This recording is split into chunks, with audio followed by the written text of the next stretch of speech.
All right, what it do? I am PLODS, the Implodians. We're getting into our tournament right now. This is uh beat Corona Blitz 13. I think I missed one of the Corona Blitz. I named one number 9 twice. Hopefully I can get this correct. We have a special guest, and this one is Mikael Garland, who is right below 1800. Last time he played, he got third place behind Elite Song, which is Aiden Song, and the first place was our, I think, 6-time champion, Cal Vanderhook, which is Roper 62. And now I don't see Roper 62 in this game. Let me refresh. That's a shame that he's not in this tournament, because Dark Witty Man is here, and that would have been a good rematch to check that out again. But we have Left Singing Toe, Dark Witty Man. Left Singing Toe is the highest rated player here at 1574. Dark Witty Man is 1523. Needy Cinema at 1514. Full Empty Pajamas, Henry Billings.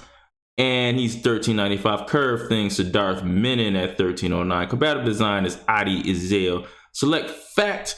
I don't actually know who Select Fact is, but I think it's one of the Garretts, I believe. Little Almond. I'm talking about 7 years old. I think he's actually 6 years old. That is Andy Kwan. Tacky Element is Tanush Nanaware. Lean Fresh Hockey is... This is the first time I think he played in one of these. This is Mason McNatt. And Determined Octopus is Rhea Desai. Rhea Desai attacks bunny rabbits, so don't leave your king in the center. Twirling Puma.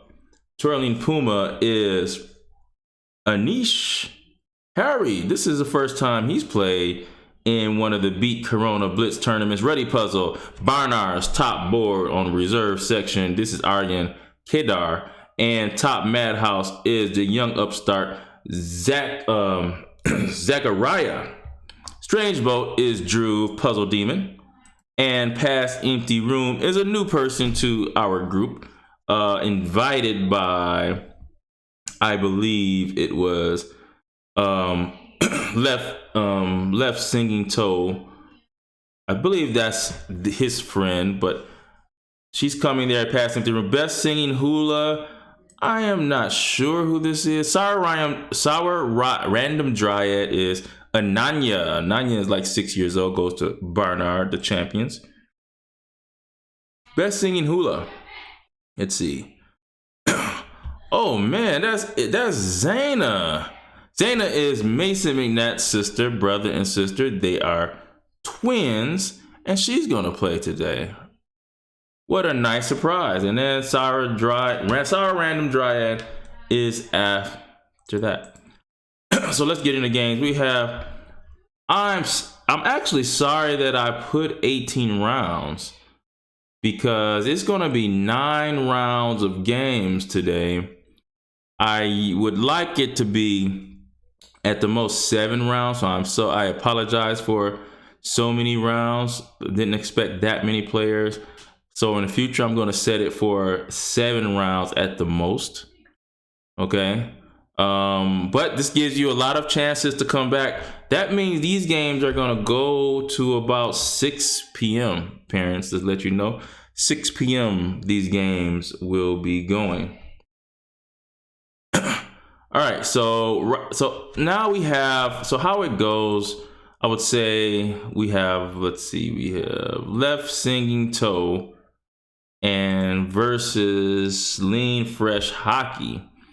Okay, Dark Witty Man versus Determined Octopus. That's going to be a pretty interesting game. Dark Witty Man comes in with a lot of confidence. I mean, in real life is an 1800 player, but my opinion is probably 1900. I'm pretty sure a 1900 level player.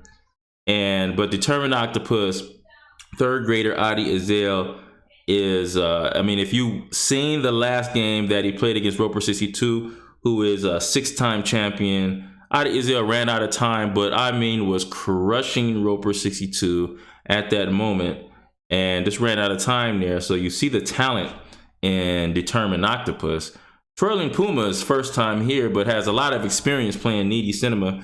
Needy Cinema is William Wang, one of the top 100 players, actually in the top 50 players in his age group in the whole nation, and playing Twirling Puma in this game. That's going to be a good matchup.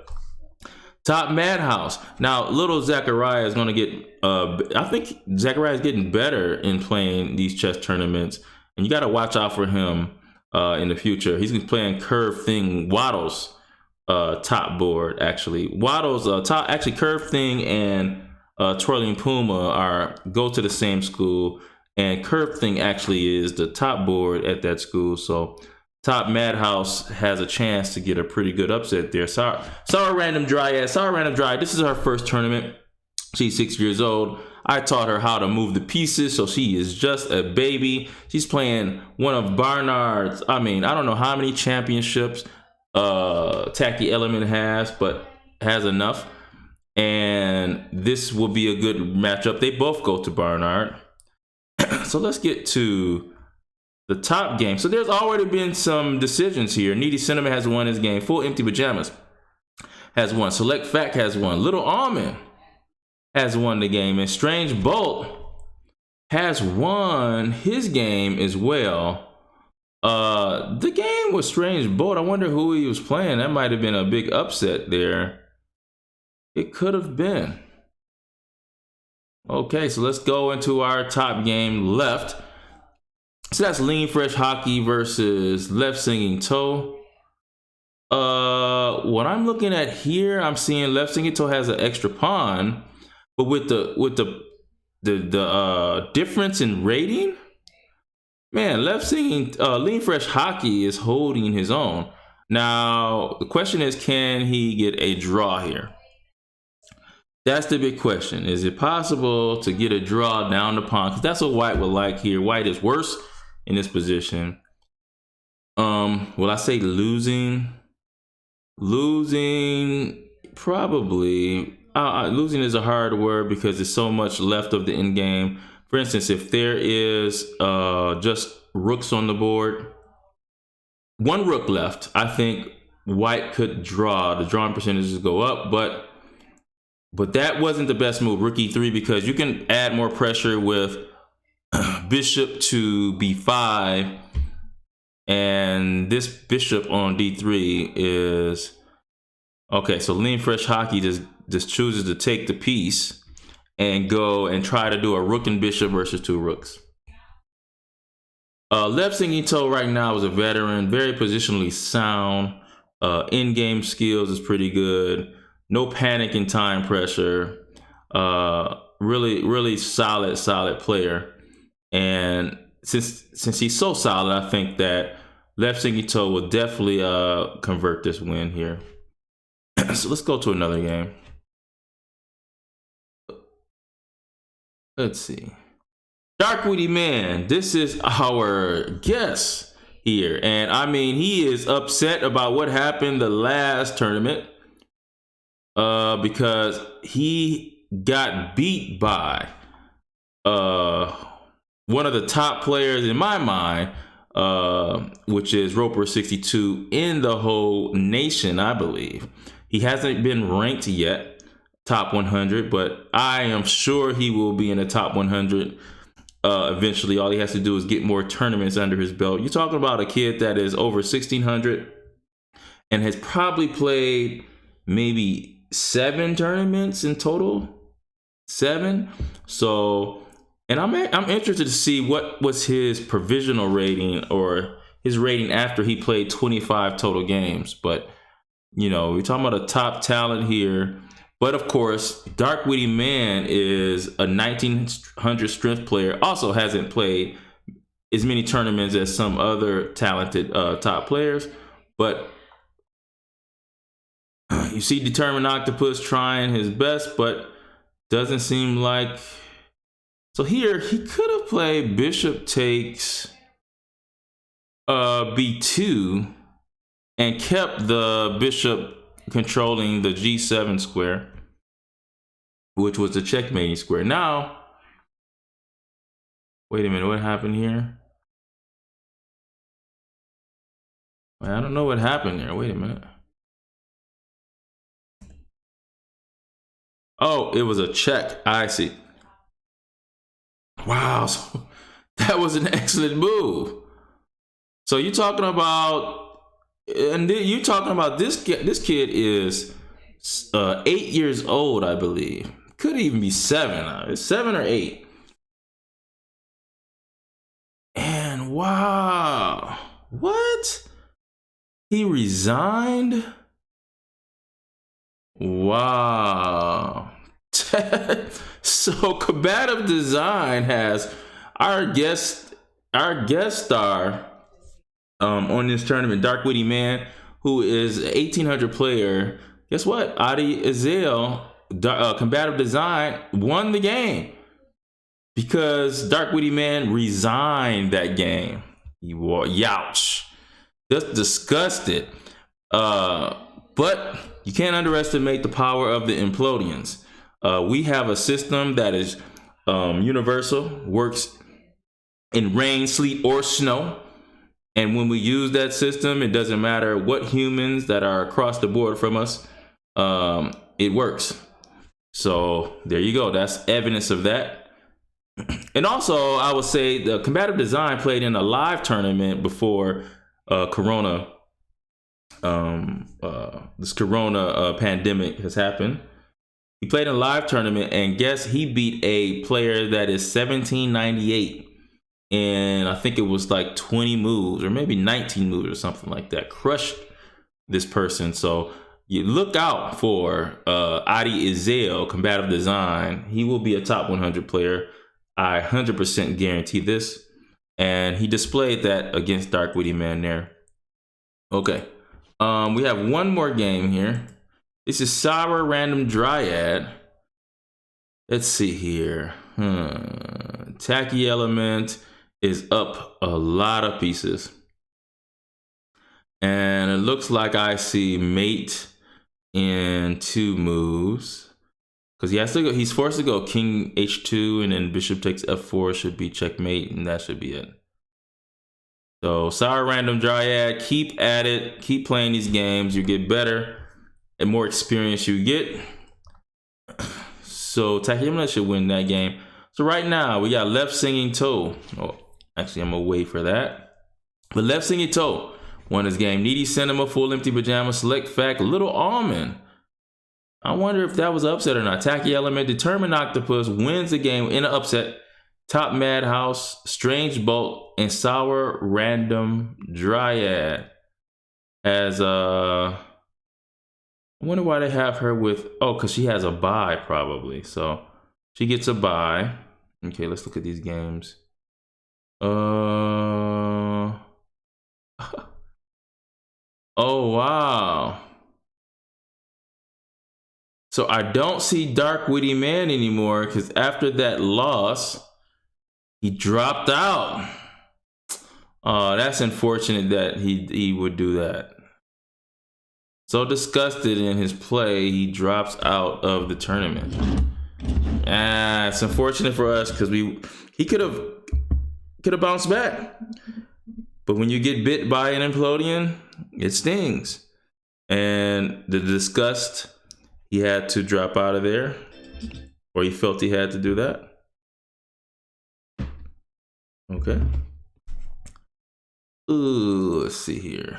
So we have Left Singing Toe versus the 6-year-old Little Almond. That's going to be a good one. Tacky Element versus Needy Cinema. Tacky Element actually, I think Tacky Element was the last one to beat Roper 62, if I'm not mistaken, in an upset. Determined Octopus versus Full Empty Pajama. Determined Octopus is determined. I mean, he's determined to prove something here. That's going to be a really good matchup. Strange Bolt versus Select Fact. Strange Bolt is the tactics demon. I mean, this kid is really good at tactics. Of course, chess is more than tactics. You got to get in a position to have those tactics, but he's really good there. Oh, wait a minute. Determined Octopus is Rhea Desai. I'm sorry. Combative Design is Adi Azel. Top Madhouse is playing there.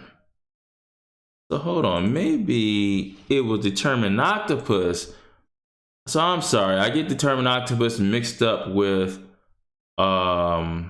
which was Combative Design. Determined Octopus is Rhea Desai. And she had the big upset. Rhea Desai is really good in her tactics, and she is a really good Implodian. Let's go to some of the games. Left Sinking Toe versus Little Almond. This is a big rating gap. You're talking about almost 300 rating points. But don't tell that to Little Almond. Little Almond right now, this position is it's pretty much equal. Little Almond has a big tight grip on e4. So left sinking toe goes queen c2, attacking this g6 pawn. I would probably play g6 now, because if you go knight e4, f3 could be played, and then you're gonna have to take on d2 to avoid losing the f5 pawn. But in this position, I think it's a lot of play left. There has been a lot of early pieces traded, so there's only 2 knights versus 2 knights. The position is pretty much closed. But he chooses to defend the pawn with queen d7. This is okay. This is okay. So Little Almond is playing really solid here, I must say. All right, let's go. Needy Cinema versus Tacky Element. Now, this is a closer matchup than some might think. Tacky Element hasn't played many tournaments, but he has capable because of his experience playing for one of the strongest chess schools in Michigan.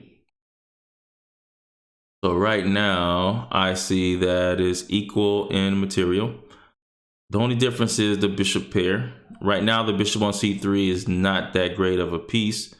I would rather have it on the a3 to f8 diagonal.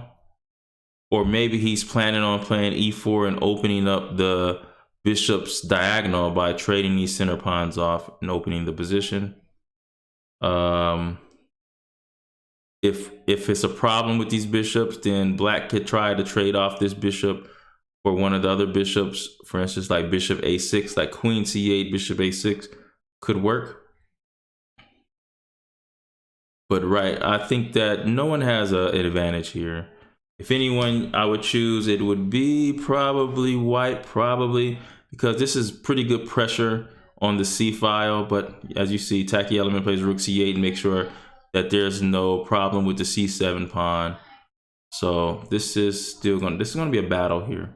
Let's go to another game. Determined Octopus, Rhea Desai. She attacks bunny rabbits and looks like she's attacking some bunny rabbits right now. Don't leave your king in the center against Rhea Desai. And that's exactly what happened. She cares nothing about material. If you leave your king in the center, she's going to attack. And I'm gonna tell you something, a lot of players are just not used to the aggression of Rhea Desai. So already I like white, and there's no material imbalance here. There is a pass a7 pawn, but you're talking about a king that's in the center. I mean, you are 3 moves away from castling, plus there's a knight here that's not developed. And look how Rhea Desai just keeps adding on more pieces to the position. Now, one thing about Rhea Desai that she has to make better is, look, the knight is attacking her rook. Sometimes she can get so wrapped up in her own plans that she doesn't see the simple threats of a knight attacking a piece of greater value, but there she goes. She sees it there. Oh, and then knight b6 attacks the other rook.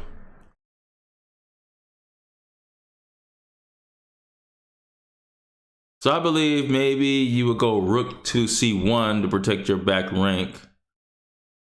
But instead, goes rook to b4. Now the problem is this knight is pinned. Now knight c6 happens.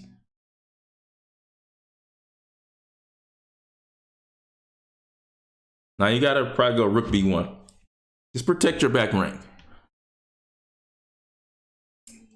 Full Empty Pajamas has his work cut out in this game. Rhea could lose this game, of course, but she is definitely following the imbalances correctly. seeing that the king is in the center. Plus, the queens are off the board, but she doesn't give up in the attacking black. Just because the queens are off the board doesn't mean you can't use the pieces that you have at the time to continue to attack. So I would rather be white here. This is going to be an interesting game. While she thinks, we're going to look at some others. Go down the line. We got Strange Bolt versus Select Fact. Strange Bolt is also really good in tactics. And right now, you see Strange Bolt is down significantly. Select Fact, who is 300 points higher. And Select Fact should go on to win that game. Could have taken this knight, actually, but missed that. Okay. And let's go to Best Singing Hula versus Twirling Puma. Twirling Puma is winning this up a queen, and just like many pieces. So this is Best Singing Hula. She's 867, so she's just starting out.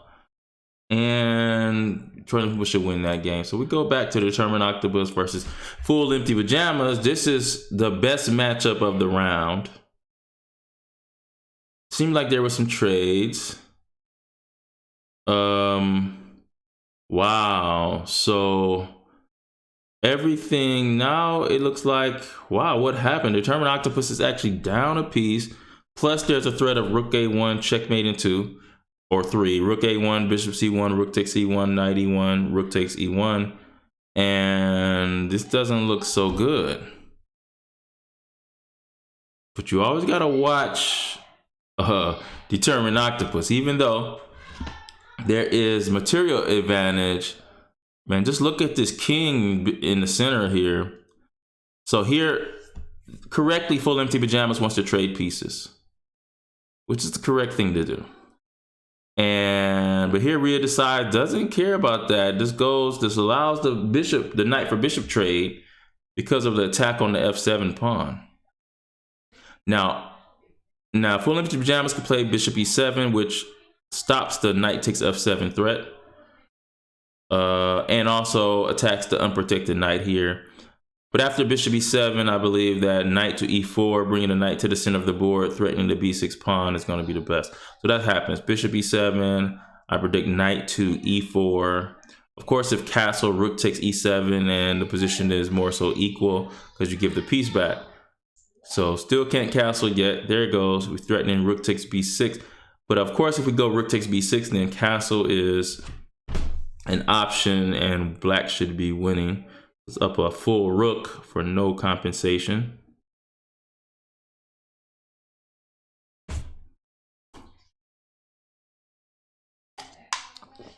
This is Beat Corona number 13. We're gonna keep doing this until you guys go back to school. If you don't go back to school, then we'll be doing it for the whole summer until everything goes back to normal. I'll be happy when it goes back to normal. Here, Full Empty Pajamas is thinking the time is even here. It goes bishop e7. And I believe that is a very strong move because now castle is coming after knight d6, even though this knight is a very strong piece. Right after castle, there's no knight takes f7. Oh, and that was a mouse slip. Oh, wow. Full Empty Pajamas has just had a mouse slip. And one thing, this is the one negative about playing on the internet, is the mouse slips that doesn't occur in regular games. So, wow. So now I would go back to rook b7. This rook is still stuck on the h8 square. This is terrible. You might even can play, I don't know, rook to d7. I'll play rook b7. Might can play rook d7 with the idea of knight f7, attacking the rook. But what was that? So this was king f2. I don't know why she played that. Maybe so she's saying it's the end game. Why not get an extra king into the game? Maybe her pathway is to go to e4 and play d5 and get a passed pawn, which now is making it seem a little bit better than it did before. So here I believe she has to play rook to b7 because what's happening here is rook a2 check, king f3, and then rook a3, and this pawn here is going to be hard for you to keep on e3. For instance, like knight to c4, and then rook c2 attacks the knight. So here, rook a3. But I will say after rook a3, you have to watch rook b7 because there's a checkmate on rook b8.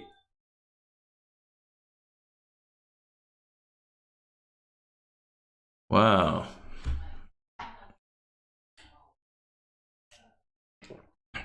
Oh, and that is even better. That forces a trade. Forces one because it pins the rook to the king, and Henry Billings, of course, has his own. I mean, like, Henry Billings should be a top 100 kid for sure. For sure. Should be a top 100 kid himself. But he doesn't play that many major tournaments. But Henry Billings is definitely one of the most talented players in Michigan. And definitely one of the most talented implodians. And that was an excellent move to force the trades and dodge Rhea Desai's wrath. Rhea, keep playing how you're playing. That's exactly how you should play. Very unique. Something that as implodians, we all need to do more. And you're doing it consistently, being aggressive here. Now, I don't know what happened where you lost the rook. Maybe I'll take a look at that game later, but now it looks like Rhea is losing this game at this point. Full Empty Pajamas will win this game. Has a rook and an outside passer. All he has to do is cut the king off with like rook c8 and push the pawn, get a queen, and then the game is over. Doesn't even need another queen, actually. Just can just mate the king with the rook and king alone.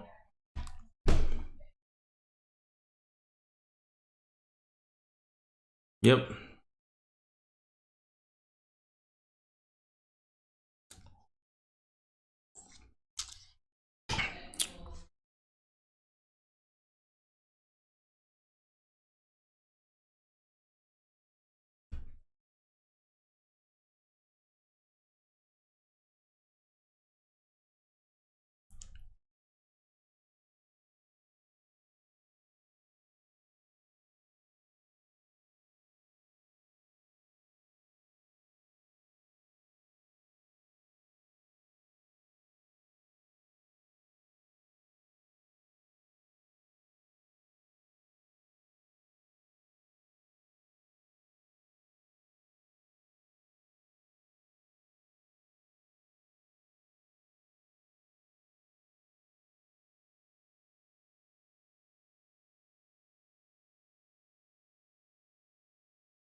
All right, here we go. We're back. Round 3 is started. Left Singing Toe undefeated. Needy Cinema undefeated. Full Empty Pajamas undefeated. Select Fact undefeated. Combative Design 1 out of 2. Tacky Element, Top Madhouse, Strange Boat, all tied for 5th place. Curve Thing, Little Almond, tied for 9th place, along with Twirling Puma, Determined Octopus, Sour Random Dryad. Dark Witty Man is 0 for 2. Is he still in the tournament? I don't know. Ruddy Puzzle, Wise Awake Sword is 0 for 2. I didn't even see him in the beginning. I don't know. Pass Empty Room, Best Singing Hula, and Wolf Hunter 4. But that's very strange. I don't know. Sometimes there's bugs on this website, and the games are really weird that way. So I thought Wise Awake Sword is playing Best Singing Hula. So that's it. So, okay, we didn't see him before.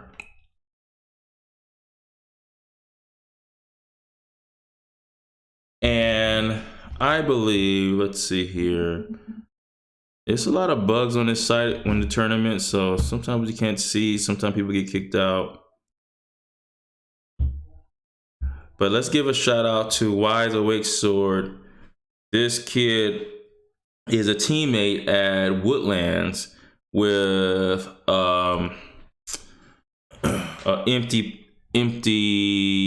full empty pajamas.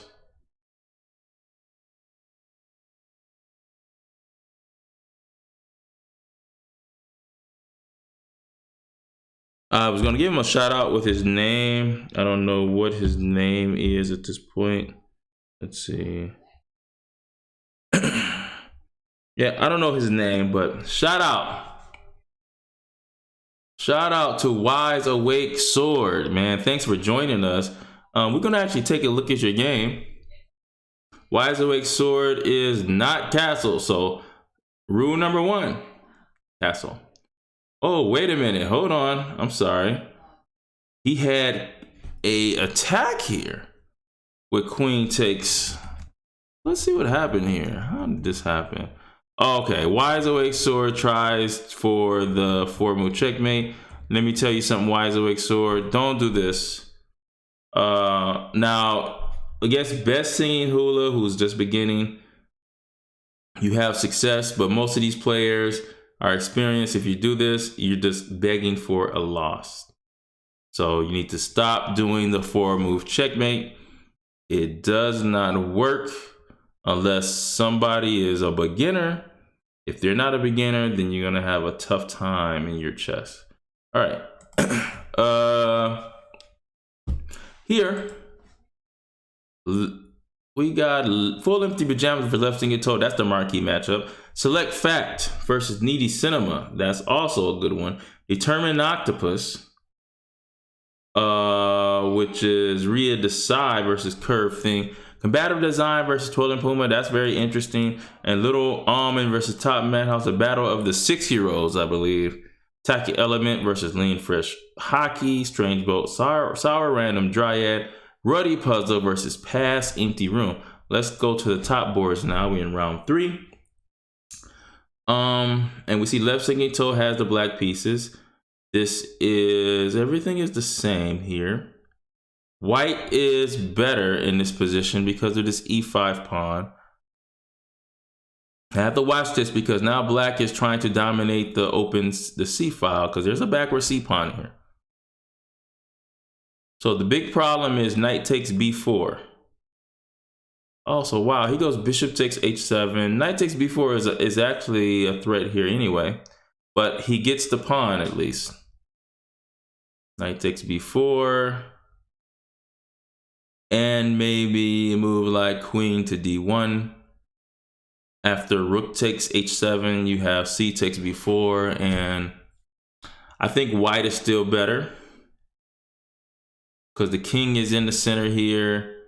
And if the rook has to take the bishop, then there's no castling at all for this king. All you have to do is figure out a way to open the position. And I believe moves like knight C, well, yeah, this is definitely better for white here. Queen B3 was played. And I guess I'm anticipate like, I mean, he could retreat the knight back to C6 and then the bishop comes back to D3.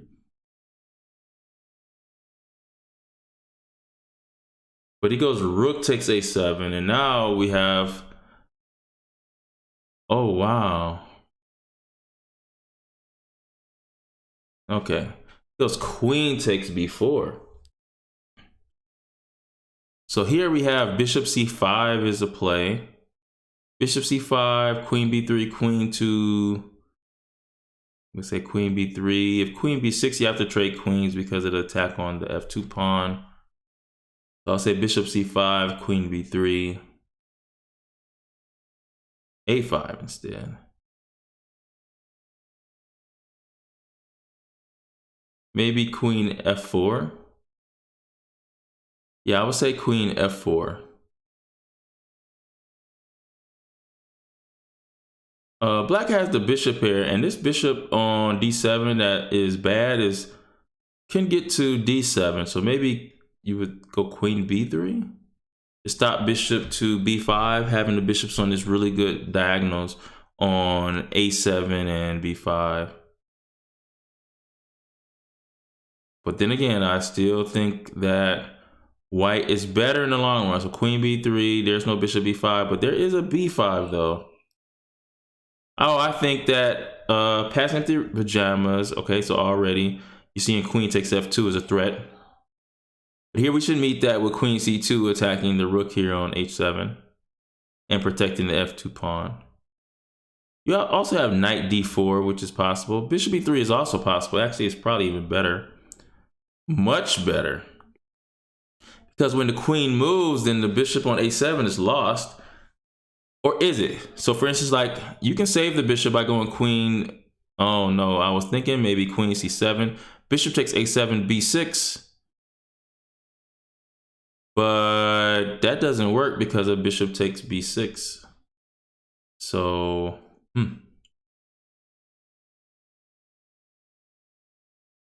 now he wants to trade queens. Why not? Queen takes c4, bishop takes a7, and this is a winning position for full empty pajamas. But see, the problem is with a minute up left or a minute behind on the clock, the easy decisions that should be made as far as winning material, full empty pajamas has doesn't have a feel for where he should move in quick games. And so that could be a problem. Even though he's up a piece, that 1 minute could be a factor when you have 30 seconds and 1 minute and 30 seconds for the side, and you have to make quick moves, and then there's a quick move where you give up a piece or give the piece back. So here I believe, like right now, this is the simple. You're up a piece. Look, pull your bishop back to d4, play knight a3, right? That's simple. Just attack a piece of greater value. Look for the trades, and it should just be simple here. But you're just taking way too much time to make simple decisions when you're up a piece. Up a piece is winning. If you just look for the trades, this simple like that, the simple plan. Looking for the trades, bring your pieces back to the center. So for instance, now knight d2. You can play knight d2 or knight a3. I would say knight d2. The rook has to go back because you're attacking a piece of greater value. Rook goes back, and then you can bring your rook to the b file, or rook a to b1. Or rook e to b1. But see, he's taking a lot of time just to find knight d2. All right, so there he goes, knight b2. But he took 20 seconds just to find that one move.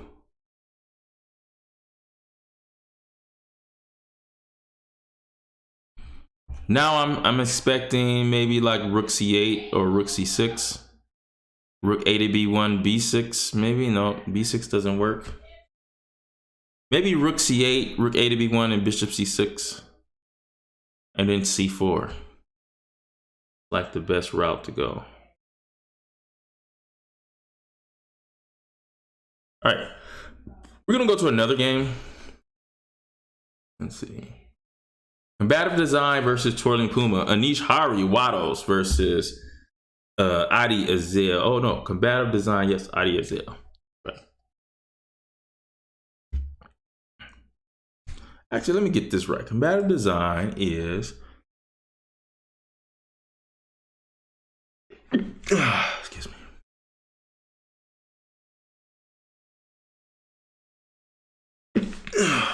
Pretty sure this is Adi Azel, combative design. Yes, this is Adi Azel, correct. In this game, looks like white is winning this game. Up the exchange, two rooks versus a rook and a knight. Now that was a nice move. See, if I had to make any predictions in Michigan chess, is that Adi Azel is the next superstar. For sure. Rook takes f6 check. I mean, like, I'm dead set on that. He's gonna play rook e1, pinning the knight to the rook, and then like it's natural for him. Like there's natural moves, like he knows where the pieces go naturally. Not much thought is needed. If he's up a piece, he knows how to play solid. Now I'm interested to see how. Let's see. Look at this. He attacks the knight twice. He makes sure he trades the piece. The only saving move is knight to c4, where it's going to be a rook versus a knight. After knight c4, he's going to go rook takes e5, knight takes e5, and he'll probably take his rook over to the queen side with like rook a3 or rook b3.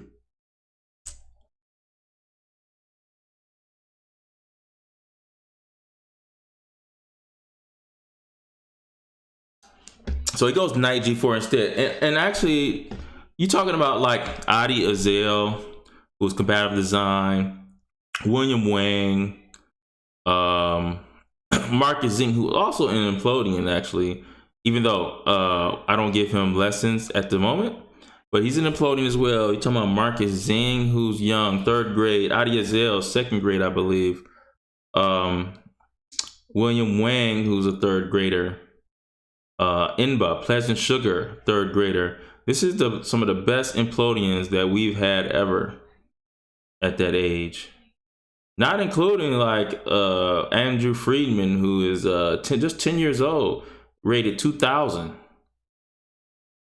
You know, so this new system, what we're using as far as our, you know, this system, the rules that we use in these last 3 to 4 years have been working for us. And combative design wins that game. Okay, what else do we have here? We still have full empty pajamas and left singing toe. Let's get back to this game. This is a rook versus a bishop, but passed pawns are on the board. So what left singing toe wants to do is be able to push this 3 versus 2, but right now there's no way to play b5.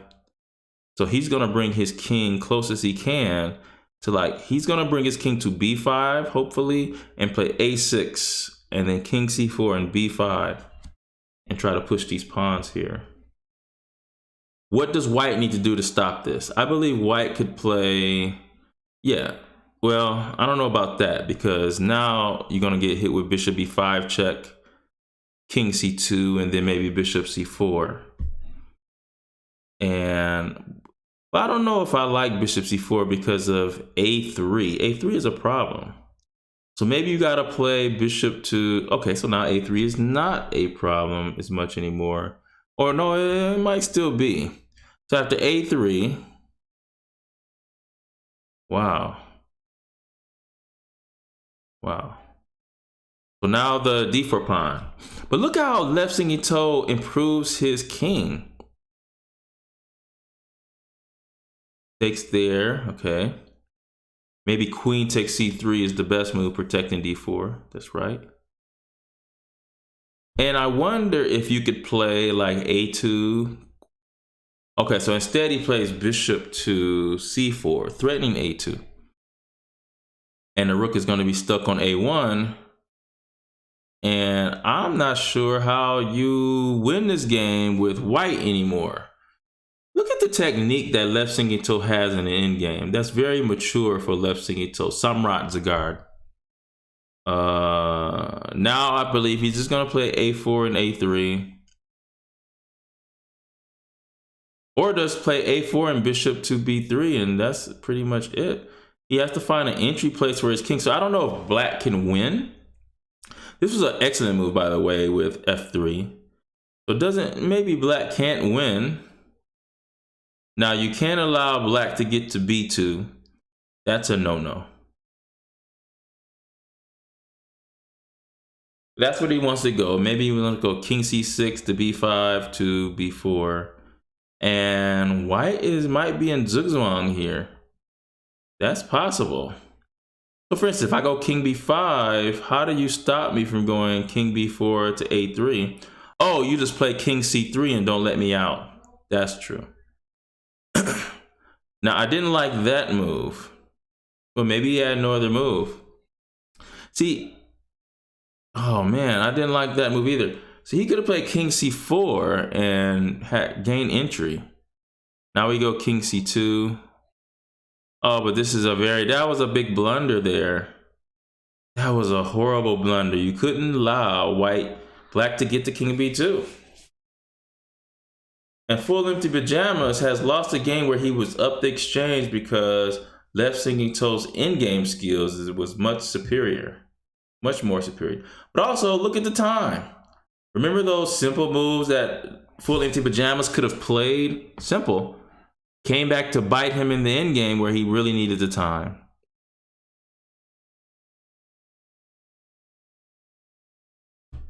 And king b4, bishop to, yep, d1, king a3. Yeah, but now this king is just gonna, oh, but hold on. Yeah, but the king is gonna march in, just take all the other pawns, and this is just an easy victory for left singing toe. Wow, what in-game, what an in-game display there by left singing toe. That was excellent, excellent in-game. With an exchange down, but having two passed pawns, or passed pawns, and an active king. There's wonders you could do with an exchange down and an active king. Remember, having a better king, which means your king is in the center of the board or on your opponent's side of the board, is an advantage for you. It's like an extra piece.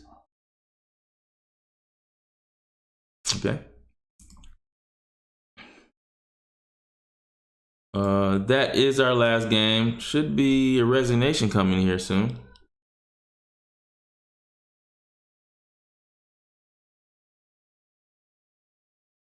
Okay.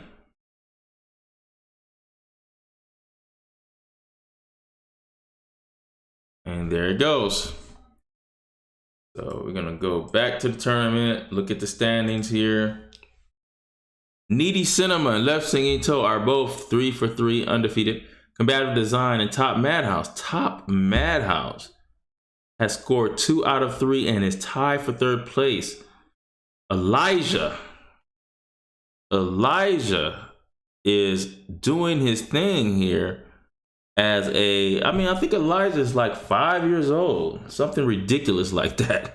Strange Boat, who I believe is 6, maybe 7 now, is also in 3rd place. So the younger guys, you're talking about Combative Design 3rd grade, Top Madhouse, something ridiculous like 5 years old. Strange Boat is 7 years old, and Needy Cinema is in 3rd grade and is 8 years old. The oldest person is Left Singing Toe, who's in middle school. I mean, the young ones are taking over. All right, so let's get to these games. Left Singing Toe versus Needy Cinema. That's our top game. We'll get back to that. Combative Design versus Full Empty Pajamas. I am wondering, wow, look at this. An early queen move for Full Empty Pajamas. Wow, let's see how this happened. So he takes, and yeah, that's legitimate. Queen takes e4 check. Wow. Maybe king f2. Bishop e3. Wow. So Combative Design got in trouble in the opening in that position. So I think Full Empty Pajamas is better and much better in that position here. Go to the games. Curve Theme versus Tacky Element. Nothing happening for Tacky Element now. Maybe he is away from his computer. Let's see. Let's go to the top game here. Left Singing Toe versus Needy Cinema. Needy Cinema might be okay. So Needy Cinema plays one of the worst moves. Now I will say this: I have instructed Needy Cinema never to copy against this London system. It is one of the worst things you could do. So I am going to predict a big opening advantage for Left Singing Toe. He's going to go c4, knight c3, queen b3. It's going to be a big problem against this b pawn. And then black is going to have to defend by playing like queen b6 or queen c7 or queen c8 or queen d7. And all of those options are bad.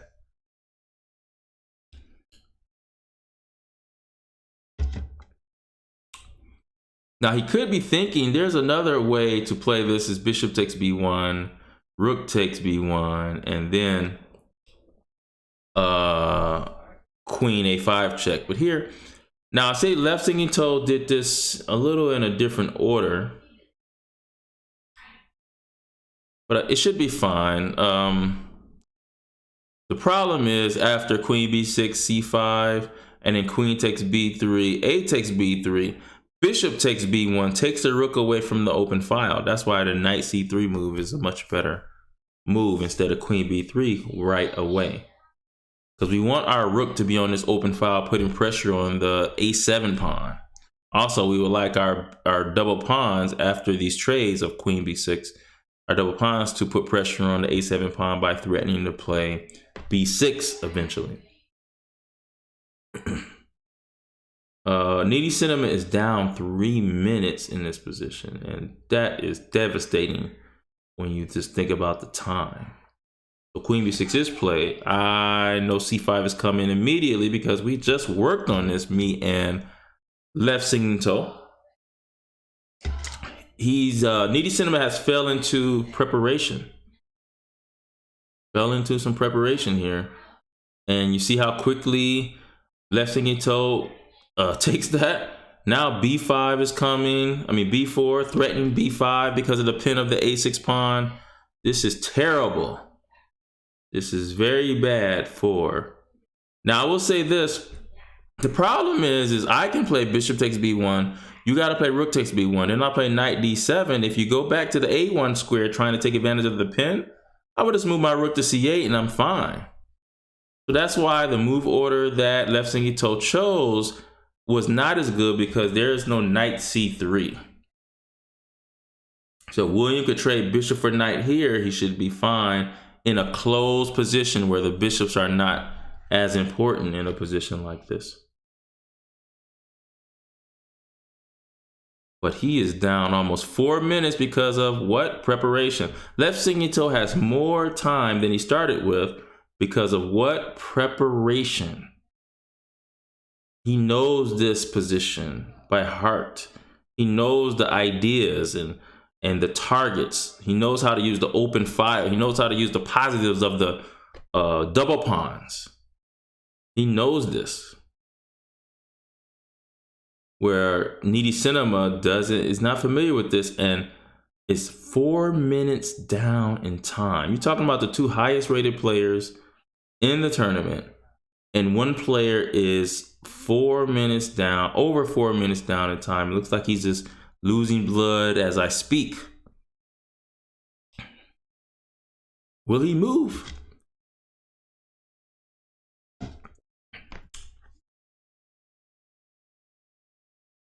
$13, $12, $11, $10. Oh my goodness. He finally moves knight f6, but he did not go bishop takes b1. So now b5 is actually a blunder as well, because after b5, he goes knight c3. So he realizes that bishop e7 is played, and now b5 could be played. And look at that. Look at the preparation. So here we can go take on c6 or take on, also he takes on c6. The a6 pawn is weak, so we can go rook takes a6 here. This is terrible. But I will say this, after we win this pawn, black should go knight h5 because this bishop here on f4 stops the rook from ever going to b8. So he should play, so not right now, white should play a6, I believe. Well, that's going to be hard. Maybe b4. Because if h3, so the bishop can have a home on h2, you have rook a8. And I don't know if you're going to be able to, okay. Oh, look at, he didn't even pay attention. Bishop takes b8. Look at that. Yep, and now b4 or knight f3 is fine. But now you can play b4 and b5 and game is over. All this from a queen side attack, guys. Double pawns, this shows you how good double pawns are. There's some cases where double pawns are not good. This is a perfect example of how good double pawns are. I don't know if I would have traded that. Now you got bishop takes. Oh, he didn't take the g2 pawn. And now you have b4 and b5. Just get a pass pawn. That's it. b4, b5, pass pawn is there. I don't know if you should castle, but I guess you can. You can castle and bring the rook to a1. Needy Cinema is down by so much time, he can't afford to make any accurate moves here. You got bishop d3, just play rook a1, threatening rook a8. I don't know, you're probably gonna have to go bishop to d8. Oh, but that doesn't work. So rook a8, and the knight is still pinned, and you can't even defend the knight. This is a crushing blow by a well-known opening plan in the London system. Well-known opening plan.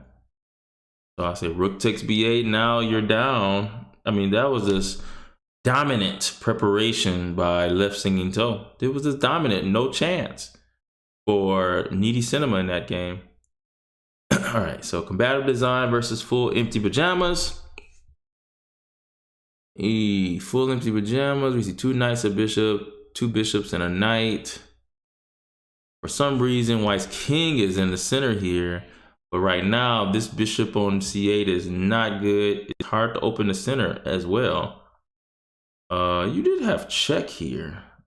Wonder if queen to b5 check was any good, but now you can play something like queen to d4, attacking a piece more times protected. He can go queen b5 after queen d4, so yeah, some threats, not as easy as I initially thought. Maybe queen d3. Oh, now see, queen b5 is going to be a problem on that diagonal. He could have played queen d4, queen b5, and a4. That's what he could have played here, but combative design. See, combative design is, he's being really aggressive. He's trying to open a file, but here I believe g6 would be the play. Not allowing him to open that. And then maybe like queen to f4. And queen b5 check is coming. You're going to have to move the king to probably, I don't know, f2. And combative design is down 3 minutes, so that doesn't look good either. I will be right back.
All right, I'm back here.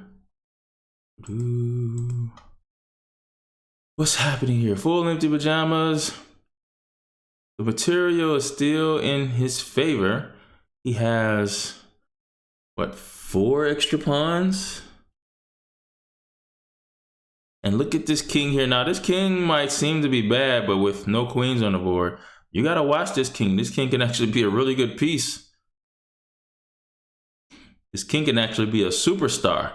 For instance, if I'm able to get to like d6 and c7, you got to watch all these pawns here.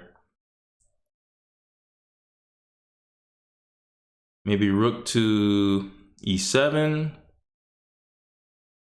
Could be. White does have the bishop here.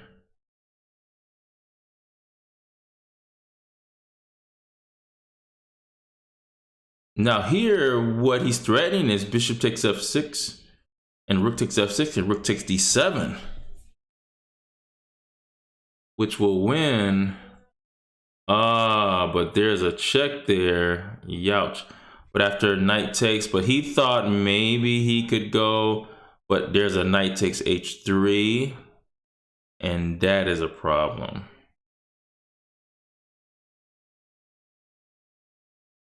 And he should not take this b7 pawn because of rook. And full empty pajamas is going to do the same thing he did in the last round. Trade the pieces by pinning this rook, and that was a mistake to take that piece. And now white is just down a knight plus 2 pawns. And he brought the king to the rim instead of to the center. King should have been on c3. Active king, but this king is like cut off. It's a very bad piece. Watch it. He is threatening checkmate. I've seen this happen to people before. Checkmate is the threat. Okay. Full empty pajamas just brings the rook all the way back. Dodges those threats. He has 2 passed pawns here on g6 and f5. There's a knight here unprotected. The knight is going to g5 here. He's probably gonna have to go knight f7, attacking the h4 pawn. And he wants to keep that h4 pawn, but now it's gonna be g5 and g4. These pawns are gonna start to roll. Yeah, some pawn rollers here. So let's go to another game. This should be a victory for full empty pajamas.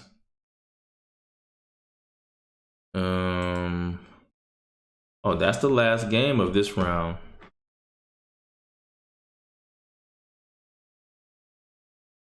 See, that's the problem with this king being on a4. You always want to have the king going towards the center, because now this king is just straight up, it's cut off.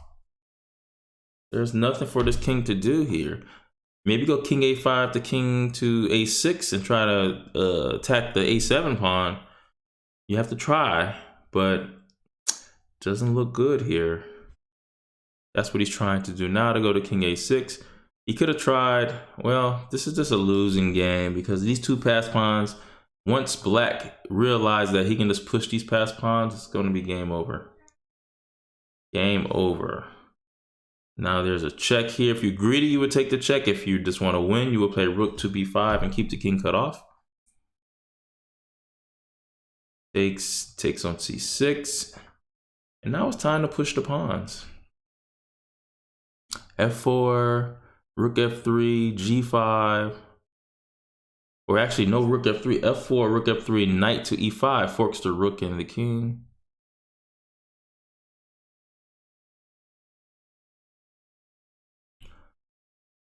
I don't like the technique from full empty pajamas. He's just trying to take all the pawns, which makes no sense. Just try to win the game. That pawn was insignificant. It was not going to be a queen. And now you run danger of it being a stalemate because black has nothing else to move but the pawns and but his pieces. So there was no reason to take that.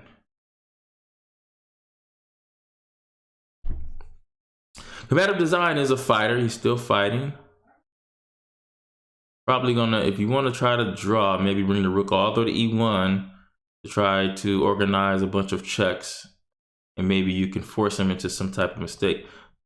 But that was just bad technique. You gotta have long checking distance if you want to try to draw. You want to bring the rook far away from the king. Far away, not close. Far away. Better checking distance. Here he's going for the knight. The knight is trapped in the corner. But with 3 pawns and a rook versus a rook, it doesn't matter if he gives you the knight or not, actually. So there's the knight. He's going to should just push. Oh, actually, no, you don't want to give up the rook. So I wouldn't say push. Even though I think you still could win that game, probably not giving up the rook. But you can go knight g6. He takes your rook, you take his rook. That works. Knight g6 saves the piece. Right here.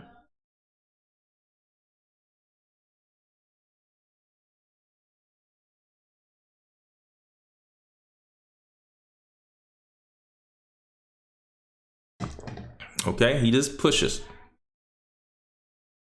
Wow, look at that. And he forks the king and the rook. See, full empty pajamas. That was an excellent way to clarify things there. Now you're gonna get the queen. You leaving white with 2 squares to move to. G7 and H6. Now you have queen F7 check, and then queen to G4 or G6 checkmate. There we go. Back to the tournament. This here is gonna be round 4 of 9. Left singing toe. Needy Cinnamon is number 2, and tied for number 3 is Curve Thing in Full Empty Pajamas. Excellent tournament so far for Curve Thing. Select fact, 5th, 6th place is Top Madhouse. Really good result, Top Madhouse. One thing I'm surprised about is Twirling Puma being down here at number 10. Twirling Puma, I would think, would be higher than that. Wise Awake Sword, your first tournament here, you are number 10. Determined Octopus, this is a surprise too, but everyone is 2 out of 4, so it's going to be a lot of things shaking out in this next round. Best Singing Hula, 2 out of 5. Lean Fresh Hockey, Ready Puzzle, Sour Random Dryad, Dark Witty Man, who just left the tournament, I guess, but is still getting credit for his losses. All right, so Curve Thing versus Left Singing Toe, Needy Cinema versus Full Empty Pajamas. Let's see how Curve Thing could do with Left Singing Toe. So right now, we see that there is a space advantage for sure. There is pressure put on this d4 pawn. Okay, it goes bishop b5, so he pins. So for instance, that takes away some of the pressure on the d4 pawn, but with queen b6, that reestablishes the pressure. Then there's a b2 pawn that's unprotected. So maybe he probably can go knight a4. If queen a5 check, you play c3, block the check, and the queen protects the knight at the same time. But he didn't think about that. So that's the disappointing part about what Curve Thing just did there. He just moved that in 0.3 seconds. Instead of thinking about that, the fact that he could protect the knight with c3. And that wasn't a good move either. He didn't really think about that, because now you have bishop c5, you have c5, all these types of moves to attack your queen. Whereas if you took with the knight, you would have had an option of knight to c6. So here he wants to trade. I don't believe that. I didn't think white Left Singing Toe should have traded that right there. But it's a bunch of trades. But I will say Left Singing Toe is up a pawn, so that's why. Oh no, not up a pawn, not up. He has the bishop here. And I guess this bishop is heading to a6, which makes this a strong bishop. Bishop e7.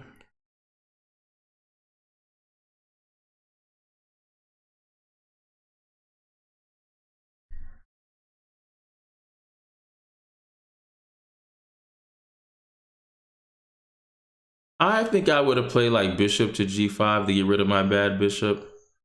He goes bishop a6, puts his bishop outside the pawn chain. Excellent play by Left Singing Toe. These bishops are going to be a problem. Ah, good shot. Good try by Curve Thing to trade off one of those bishops. That's beautiful. I can keep the bishop by playing f6, but he chooses not to. He's going for the endgame, so his king is closer to the center. And now it's hard for white's king to get close to the center here. because of the bishop on the a6 f1 diagonal. Looks like Curve Thing wants to double the rooks on the open file, which is solid. Makes sense. Okay, he plays c3, trying to control the square in front of the d5 pawn. Everything is doing pretty good. I don't believe. Oh wow! So I don't understand this move. Oh, and I hate that move too. Wow. First of all, you put a pawn on the same color as your bishop. Terrible. You let this knight go to a weak square here on d4, threatening c6. That's bad. But then he plays b3 and enables him to, and then he doesn't take to open up his bishop some more. That makes no sense at all. But now I think that what black is going to put pressure on this a2 pawn. There's a c3 pawn that's weak.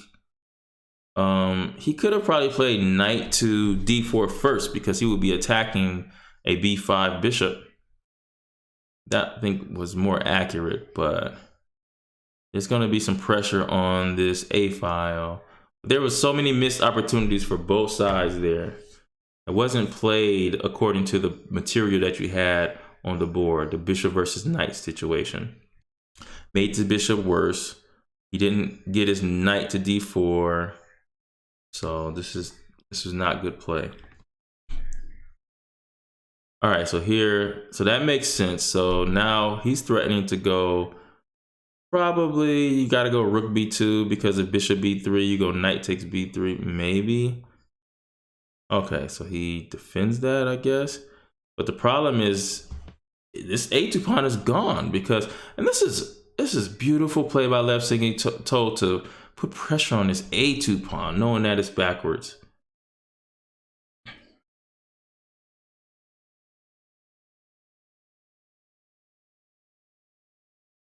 I don't know where this knight is going. Maybe you're gonna play like b5. But it doesn't look like this is just a lost a2 pawn. I don't believe that.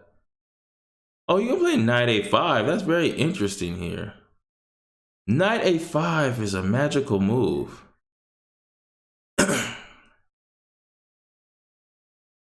Knight a5 might be a possibility. Knight a5, if rook takes a2, rook takes a2, bishop takes a2, and then rook a1. But he didn't see knight a5 here.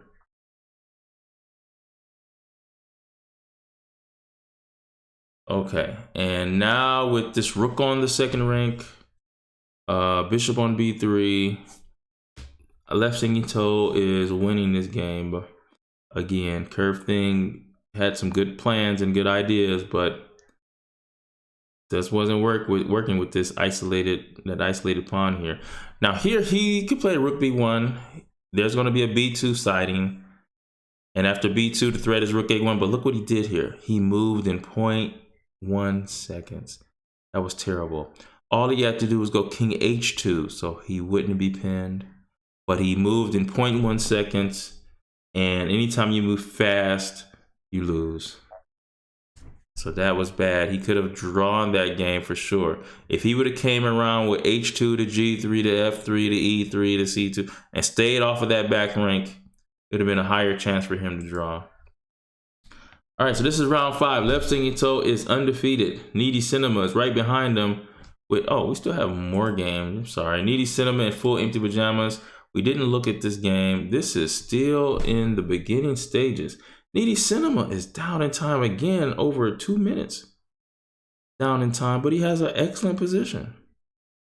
Has way more space. Bishop on c8 is terrible.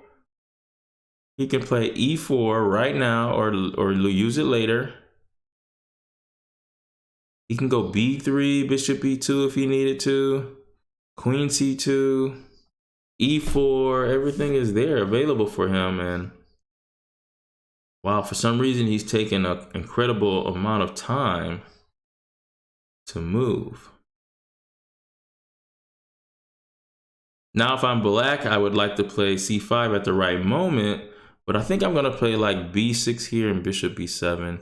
with rook c8 and try to play c5 and equalize the game with control over this center. So he forces a closed center, which makes some sense. I didn't like that Needy Cinema played that move so quickly. He had a chance to play b3 and keep the tension on c4, but instead chooses to close the position. So now he wants to play like b4, but then you're gonna have like b6 and a5. This bishop here is gonna be worse because of his c5 play. b6 there. Probably gonna have to play bishop b2. a3, a5 is coming, and then bishop b2.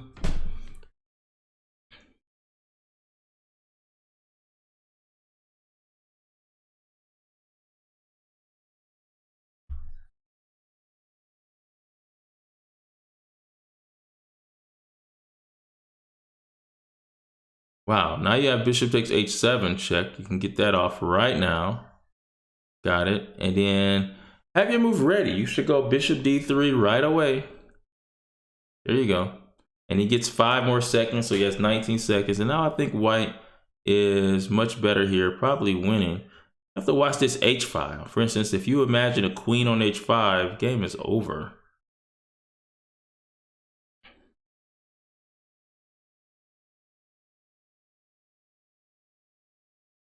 The white is definitely in control. It's just the time advantage is so bad.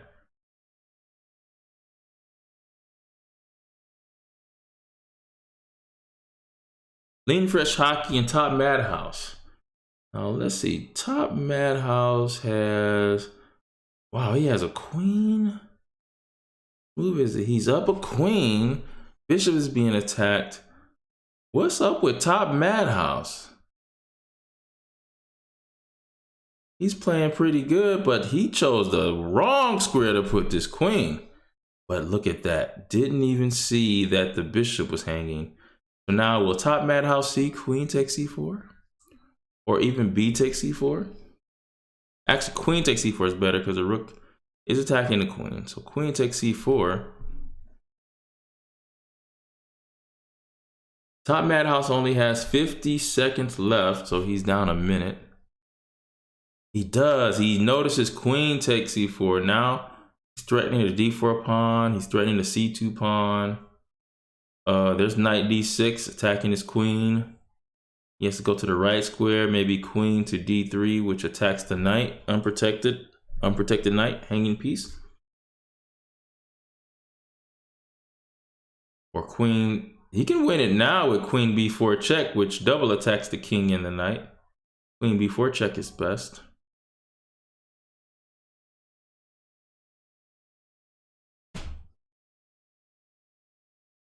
He has 22 seconds to make a decision.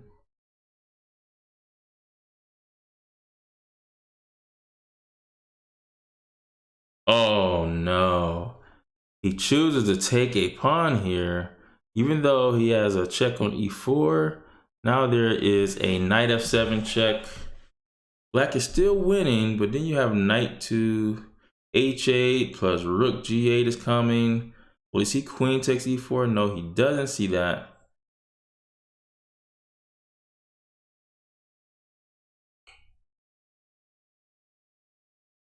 Queen takes e4, he does see it this time. Now he's going to be able to go queen takes f3 after the check.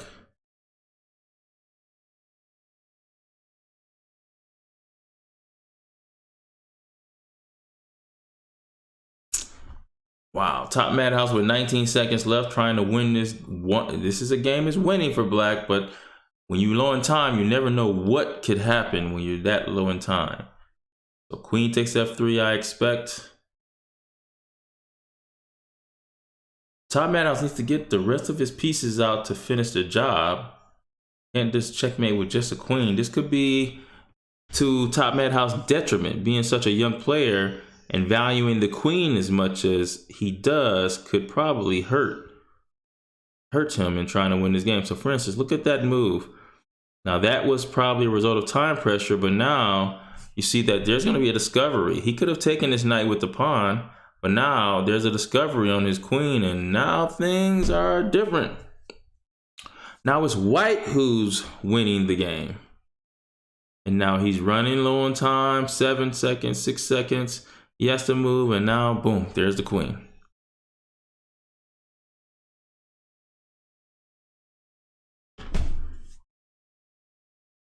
Takes there. I guess knight takes e5 is good. Maybe knight back to d3 or f4. Now you got knight takes h6 check. He goes knight e3 check.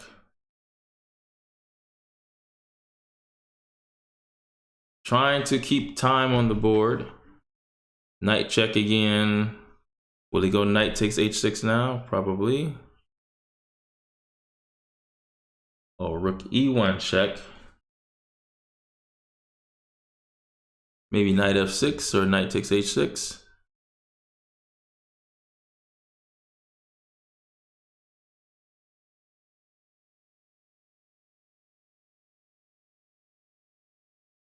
Takes that pawn. Still, Top Madhouse hasn't developed any of these pieces.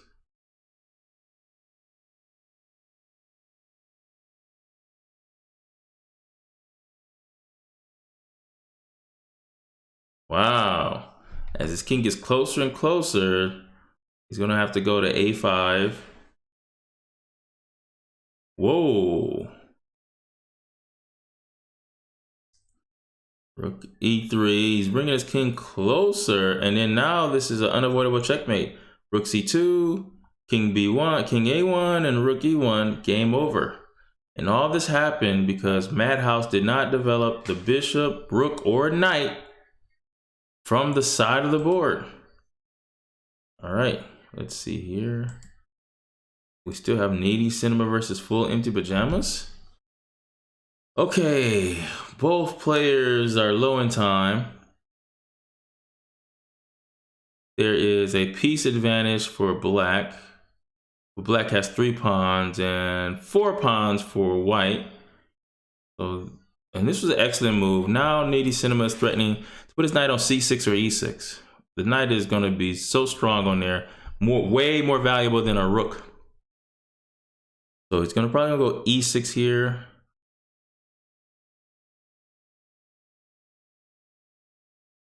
Okay. He has to move something. He goes f3. Probably should take that. And then bring the next rook over. So rook takes and then rook c2. Bringing that rook over too. Okay, he does it this way. Now, probably a5 is the move here. Opening up this rook here. Queen to c3. Now you have, I don't know. He's gonna go rook c8 here. Okay. That makes sense. Maybe rook c2. Good. Pre-move. Queen takes c2. Full Empty Pajamas has to move something. Losing time. Oh, just made it. Queen a5. Okay. Take. Okay.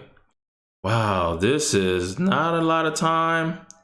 But I will say, I think I like white in this position. He should take there, keep pushing. But he shouldn't push again because of bishop to, okay. Push that again because you have knight c7, which will queen the piece. Ah, he stops knight c7. Excellent move. That's an excellent move there.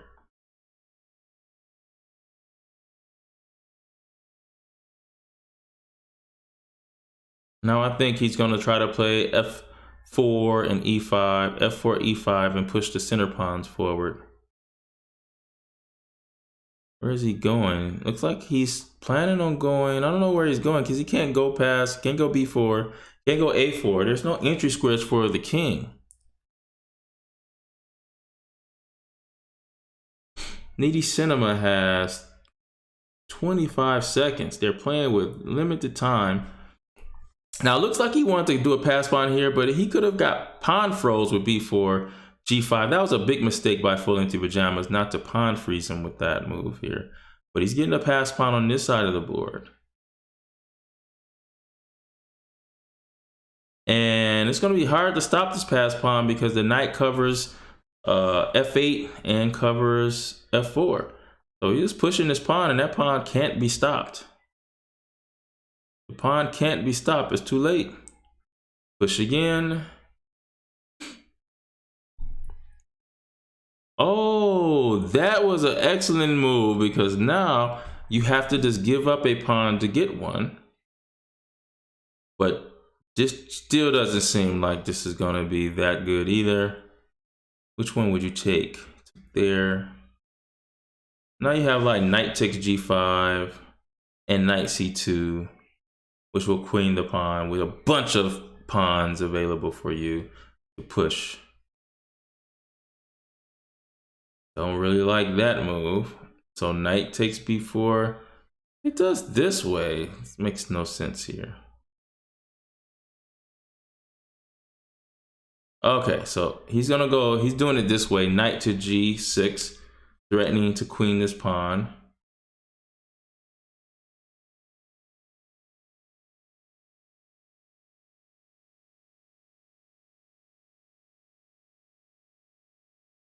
Wow. Felipe Pajamas has 7 seconds left. He has to try something. He's gonna have to just give up the bishop for the pawn there.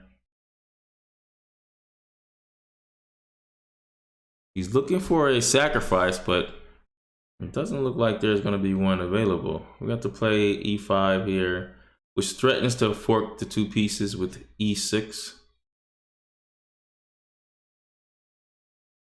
Definitely should push. If king f4, play d6.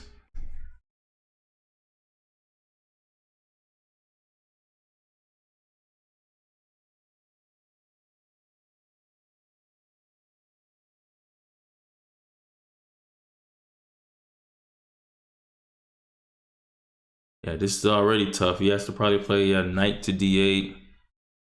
You can push this pawn too with e7, and that should do it.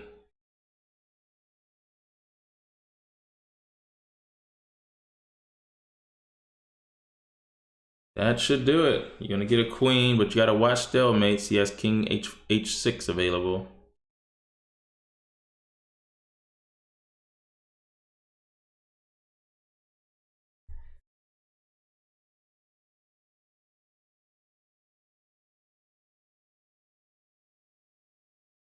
Probably go queen to h8 check, king takes g6, and then queen, I believe, to g8 is checkmate. Yeah, queen g8 is checkmate there. All right, so big victory for Needy Cinema there. That should be it. So right now, we have Left Singing Toe still in first place, undefeated. Needy Cinema, 4 out of 5. He's number 2. Full Empty Pajamas, number 3. 3 out of 5. Tied with Curve Thing, Combative Design. Little Almond, surprisingly, is still there. Wise Awake Sword, new to the tournament, is there. Select Fact, Determined Octopus. Strange Bolt has 3 out of 6. Let's go to Left Singing Toe and Combative Design. This is probably the only hope for anyone else that wants to get first place is for Combative Design to win, mainly because I believe he has defeated all the other players. But guess what happened? The London system has just been copied. And this is going to be, we just talked about this before, and when you copy the London system, you're going to be in a worse position for sure. So here we go. Queen to b3. Now it's all about how do I defend that pawn. Now I do say he should have played knight c3. Then c6 would have happened and then queen b3. But because here black can just play b6, and even though white is still much better in this position, it's not as dire as it would have been before.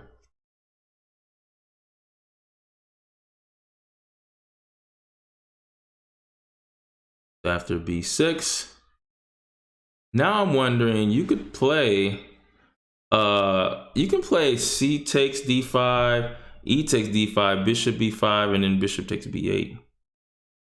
And that, I think, will win you a pawn here. Exactly.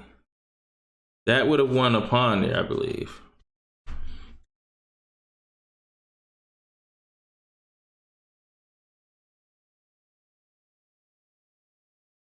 Okay. So here, this is an excellent move by left singing toe. His threat is to go bishop takes b8, and if queen takes b8, queen takes c6 check.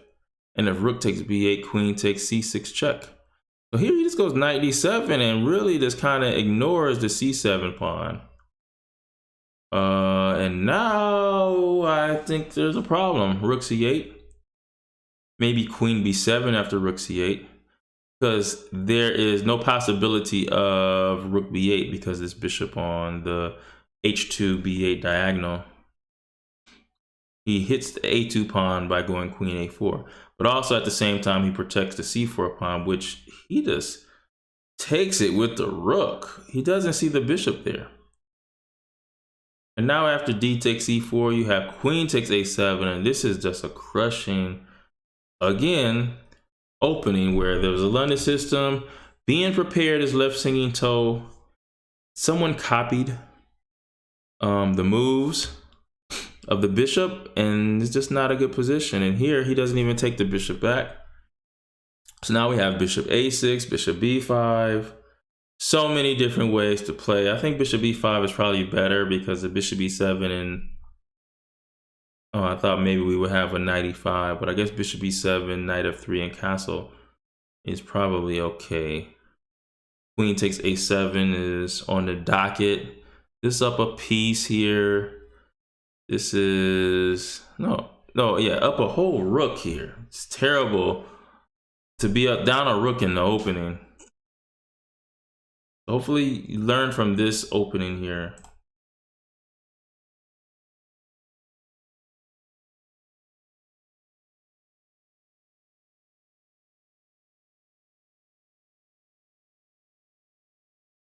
Wow, Wise Awake Sword won another game, which puts him in 3rd place. That is amazing for him to be in 3rd place at this time of the tournament.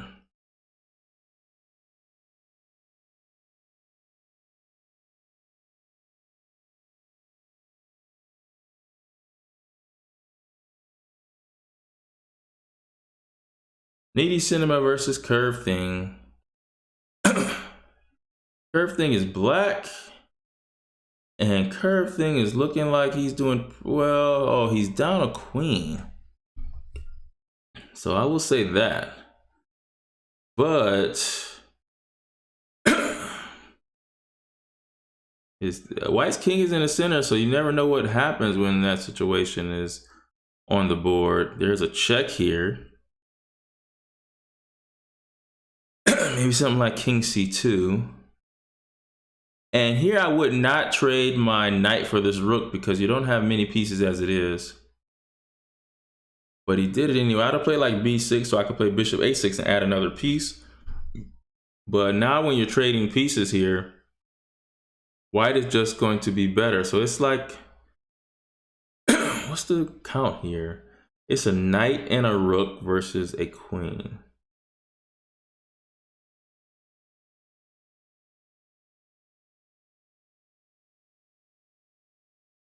Knight and rook versus queen, not the worst scenario.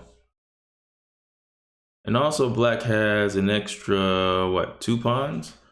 So knight, rook, and 2 pawns versus a queen. But the problem is this knight, bishop, and rook are nowhere near in the game yet. So you gotta make sure you safeguard the bishop on b4 with knight c6.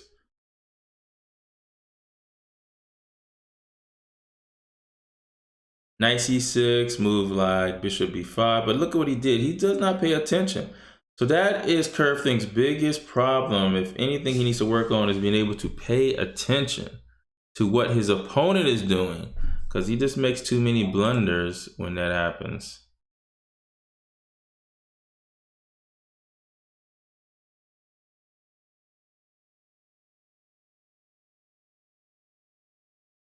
All right, so left singing toe versus combative design.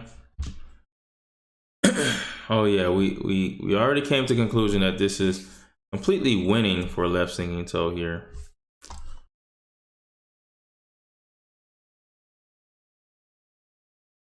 Back. There's 9 rounds. For in the future, we're just gonna have at the most 7 rounds. I really made a mistake in making that many rounds in this tournament. Full empty pajamas versus Little Almond. Is Little Almond hanging with full empty pajamas? Looks like he's doing okay. The material is there is 4 pieces for black and 4 for white. So white has extra material. It's just that he has to deal with this pressure on the G2 pawn threatening checkmate. So simple queen F3 works. It works a lot here. Queen F3 is a nice move. Then he might play like bishop G4. Then you have like queen F7 if you want to do it that way, or queen G3. Maybe queen F7 is better. So queen F3, bishop G4, and queen F7 should be okay.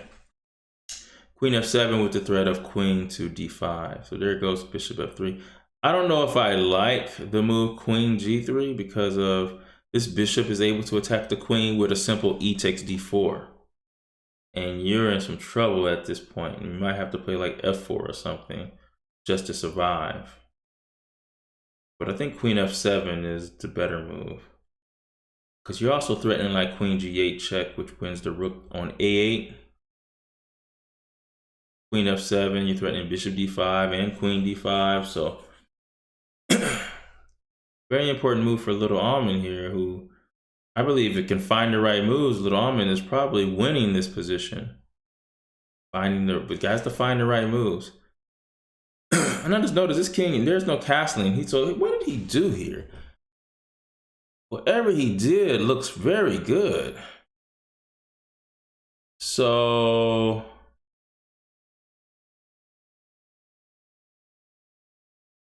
wow.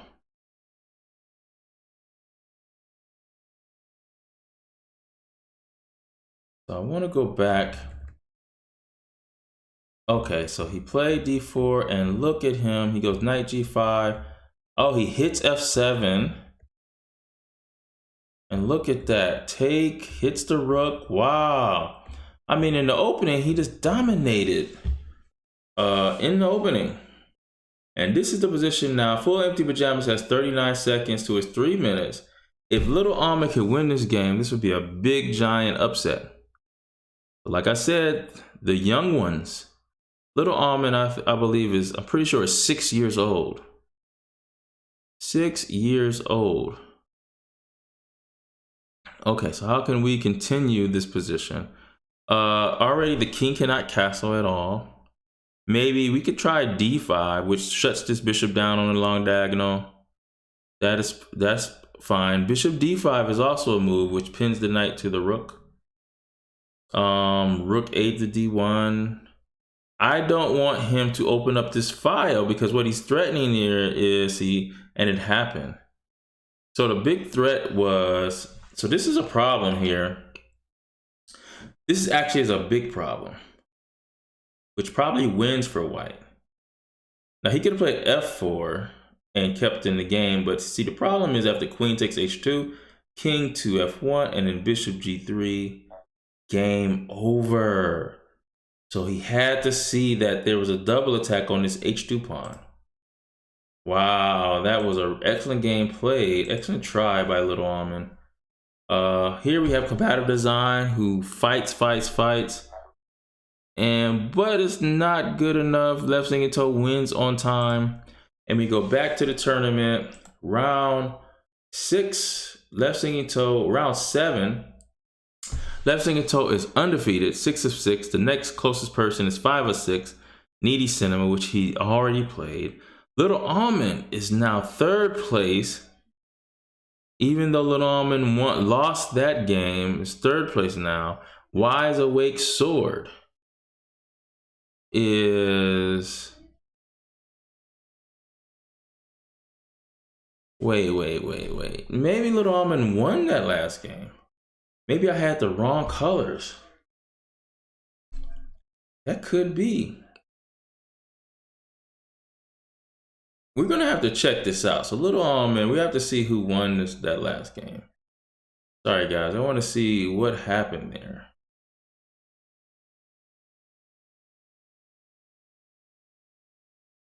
Okay, so let's look here at his last games.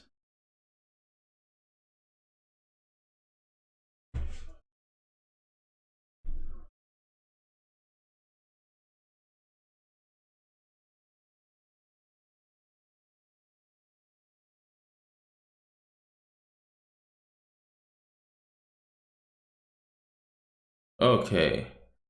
Oh, he won that game. He was black. Full Empty Pajamas was white. Wow. He also beat Twirling Puma. And you're talking about Little Almond, who is rated in real life probably 500. He just beat a player that is 1,300 or close to 1,400. Twirling Puma is 1,000. So, man, he is playing excellent chess here. And now he's in third place at 6 years old. Wise Awake Sword, the new guest here, first time playing, is tied for third, really. But on tiebreaks, he's fourth place. Determined Octopus is fifth place here. And Full Empty Pajamas is falling down to sixth place. But there's 2 rounds to go. So now we see Determined Octopus versus Left Singing Toe. Little Almond versus Needy Cinema. Determined Octopus here, which is Adi Azel, is trying his best to be aggressive with the king in the center. And let's see, can he do it? Let's see, I would guess Bishop F4. Trying to bring more pieces to the attack. He takes there. I don't know if he should have taken, but knight to, see, now this is, because he's down a pawn here. If he doesn't get going with his plans, so a6, he should not trade. I think he should move that bishop. I think he should move the bishop back to e2 and bring the bishop to the h1, h8, a8 diagonal. But he still can do that now with bishop c2. So now if I castle, but if black castles, he loses the bishop on d7. So now we should play knight e4, threatening knight d6, get the bishop pair. Here he's threatening to go bishop to b6. Now I can go bishop b6 and attack that rook, and woo! Determined Octopus is being aggressive up in development, and he's doing a good job making up for being down a pawn. Look at that, bishop b6. Now the rook has to move. Now there's no castling because of rook d7. Now you should play knight to e4. This is excellent play. Excellent play. All right, so maybe bishop to c5 here, because now you're stopping black from castling. Yep, because now the bishop's on d8, so the rook can't go to d8 to protect the bishop there. You go bishop c5 and knight e4. Yes, beautiful. This is excellent play by Adi Azel, third grader, also known as Determined Octopus.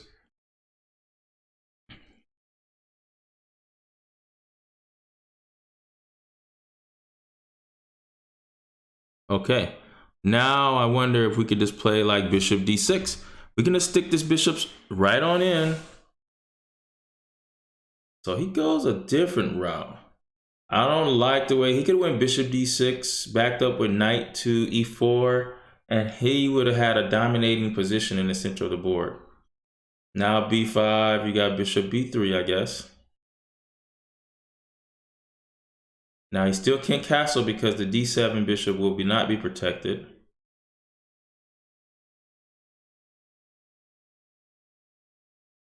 This is still a really good position. It's just by him going bishop to e3, it was a little softer than I would have liked.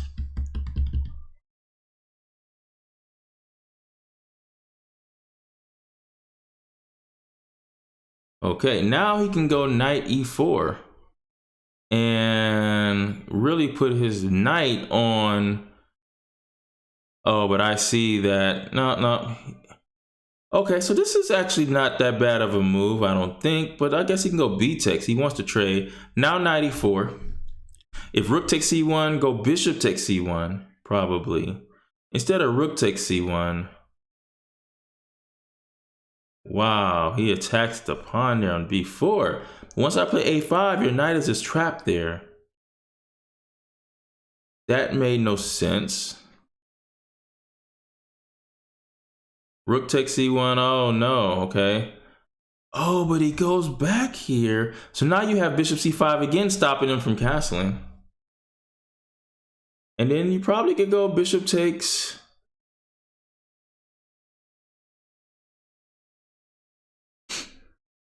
You probably can go bishop takes e7 now. No.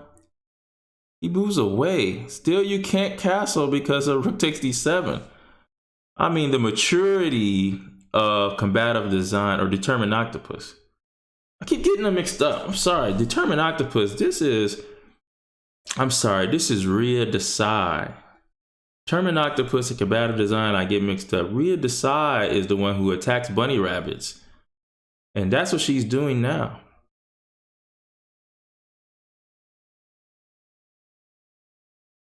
She's seeing if she should even defend that pawn there with the knight. If she goes knight d3, then castle is going to be happening. And then you could play like knight c5 maybe. But I'm of the opinion that she probably don't have to defend that. If she can play like bishop to c5, bishop takes b2, and then knight d3. Now the knight is coming into some good squares. But instead, attacks the pawn on b4 with this knight on the rim, and this is just a bad move. That's just not a good move to put that knight on the rim, because the pawn on b4 is not weak. Maybe she's figuring out I'll play bishop c5 and get my pawn back. Okay, so maybe that's the case. But no, that didn't happen. So now now it makes no sense, because now you can play a5 and really lock down this pawn on b4. Where you had bishop c5, which was much better. Maybe now you can play like bishop b5, maybe? Definitely bishop c5. Nothing wrong with that. Or even bishop b6.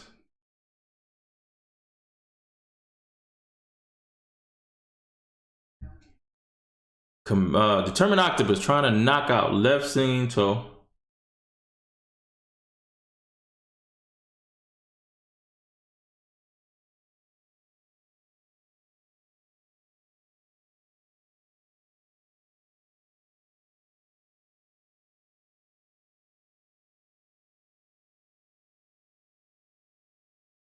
All right. So here, left singing toe trying to bring the bishop back to e7 so he can castle somehow.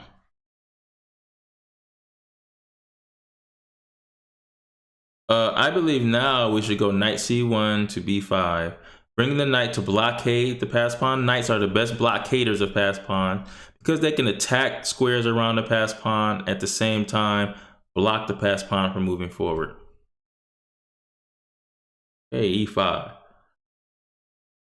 Probably right back to e3. So that didn't really make any sense for her to do that. But the thing is, this rook is so hard for the rook to get in the game when Ria, Determined Octopus, is doing what she's doing here. But now look at that. Now that move that she made that allowed the e5 pawn to come forward, now that e5 pawn protects this knight. But that doesn't look like that's good. But I guess you can go bishop takes d4, e takes d4, and rook e1 check.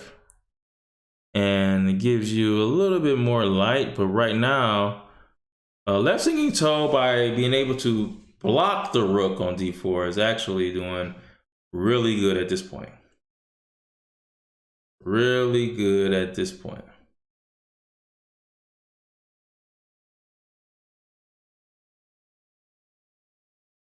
So I would say bishop takes d4, e takes d4, then rook e1 check is the only thing I think she has left.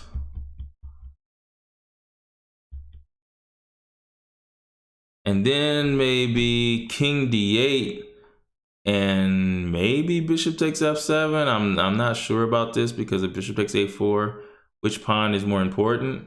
Because you're going to give him 2 pass pawns on a5 and b4. You might not want to do that. This knight is out of the game, nowhere to go. So I'm thinking that now it's a problem.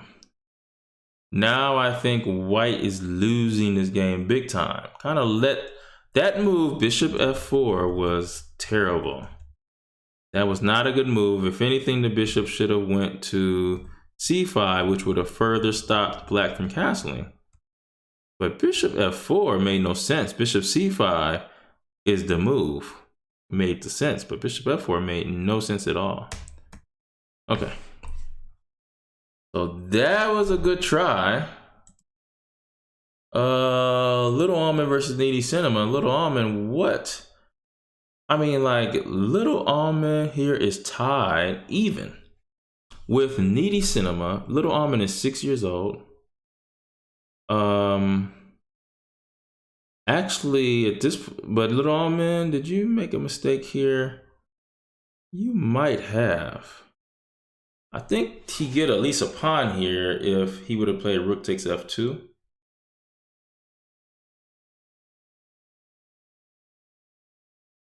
But look at Little Almond hanging in here with, I mean, the #1 third grader in the state of Michigan. And Little Almond is hanging in here, and Needy Cinema is down in time. Wow, what happened here? Let's see. Little Almond. I don't even know. So it looks like he tried to play the London system, but he played it all wrong.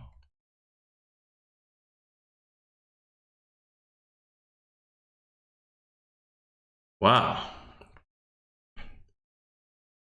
So here, Needy Cinema is threatening to take a couple pawns here. That is easily solved with a move like rook to e2. Protects the second rank. Rook e2 was played. And this is such a big time advantage. It's gonna be hard for me to see how Needy Cinema will win this game. Especially since Little Almond is playing so solid now.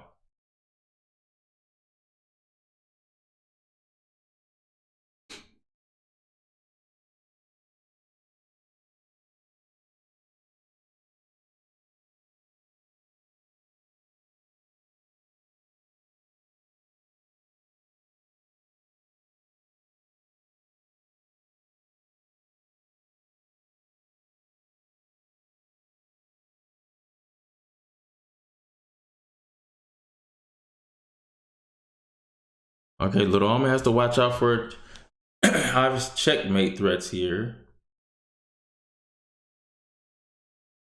G2 pawn is hanging. Can play G3. But then I would guess that Rook F3 is coming right after that. Oh, wow. And if King, oh man, wow, that was, I don't know if that was even good for Needy Cinema to do that. But he was low in time, and now you have Rook G2. There's no more checks. Oh, and look, he gives up the queen.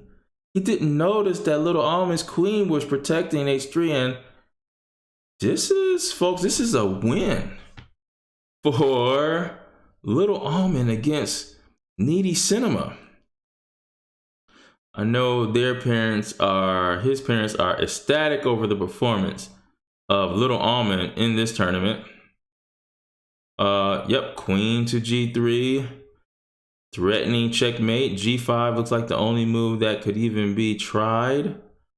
After that, you're gonna have like queen C7 or queen to D6, cutting the king off. But looks like he just allows just a checkmate. Queen takes G7, and Little Almond wins. Beats Needy Cinema in an excellent game. Unbelievable. So round 8 out of 9, Left Singing Toe is undefeated. But guess what? Little Almond is in second place. 6 years old. He's rated 500. in real life. He's ahead of Needy Cinema, who's rated 1600. He's ahead of Full Empty Pajamas, who's almost 1400. He's ahead of Combative Design, who is 1200. He's ahead of Wise Awake Sword, who I don't know his rating. Twirling Puma is 1000. Determined Octopus is 900.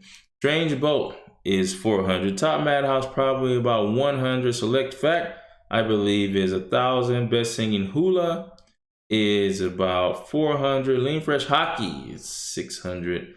Sour Random Dryad is probably about 200. But Little Almond, what a story here. Round 8 of 9. Left Singing Toe is playing Wise Awake Sword. And here he's moving his queen out early. That looks like his game, but that's a losing strategy.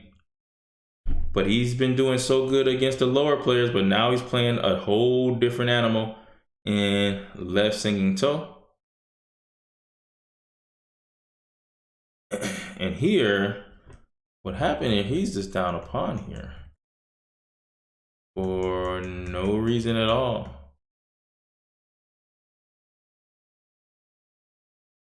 Yep, just down a pawn.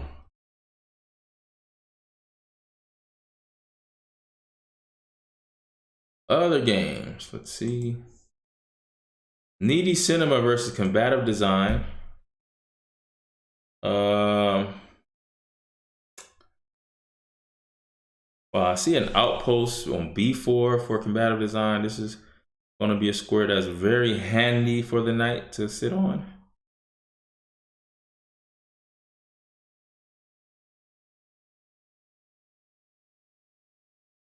Okay, moves the knight back. Guess he's ready to capture the knight when it lands on the b4 square.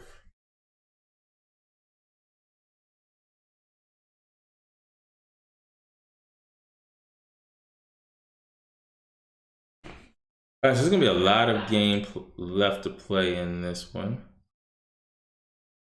Determined Octopus versus Little Almond. Little Almond has, now he's attacking the space with c6. Pretty nice position. I wonder. Okay.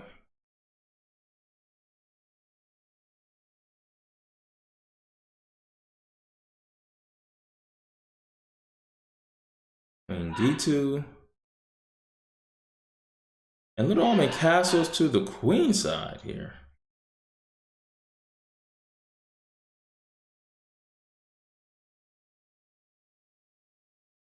Now I think Little Almond should be looking to use moves like g5 and g4. Open up lines on the king side, because it's a race to the other person's king in these situations. So he goes knight g6. I guess he's ready to go knight f4 at the right moment. Here we should open up the center with d takes c6, because if b takes c6, we have bishop takes f7. So he's going to have to take with the bishop on c6. But he plays g3 instead, stopping knight f4, determined octopus, but that just allows more weaknesses around the king. So here we definitely should go take here now, because I think you lose a pawn with bishop takes f7. After d takes c6, no matter what you take on c6, I believe bishop takes f7 is the move. But if he plays, determined octopus plays knight h4 and opens up the king side, the g file where the king side is. That's just a very bad move here. Even do that in this position. There was no need to do this. So now I just predict like knight takes h4. And Little Almond, I believe, is winning this position. All we have to do is attack some of these weaknesses around. We can start with bishop h3, correct? The main threat is to go queen d7 and queen g4 check, and then king h1 and queen g2 checkmate. That's the threat. Very simple. You have a knight that can come to g4. Bishop can attack the h4 pawn. Yeah, so many different ways to attack on that side of the board. So he plays f3, I guess, to stop the later g4 play. Maybe knight to h5 is a good move, where the bishop attacks h4 pawn. Here he goes queen d7. He wants to bring the queen over there to that spot. And already white is running away because of the problem of the pawn structure around the king. I would go knight to h5.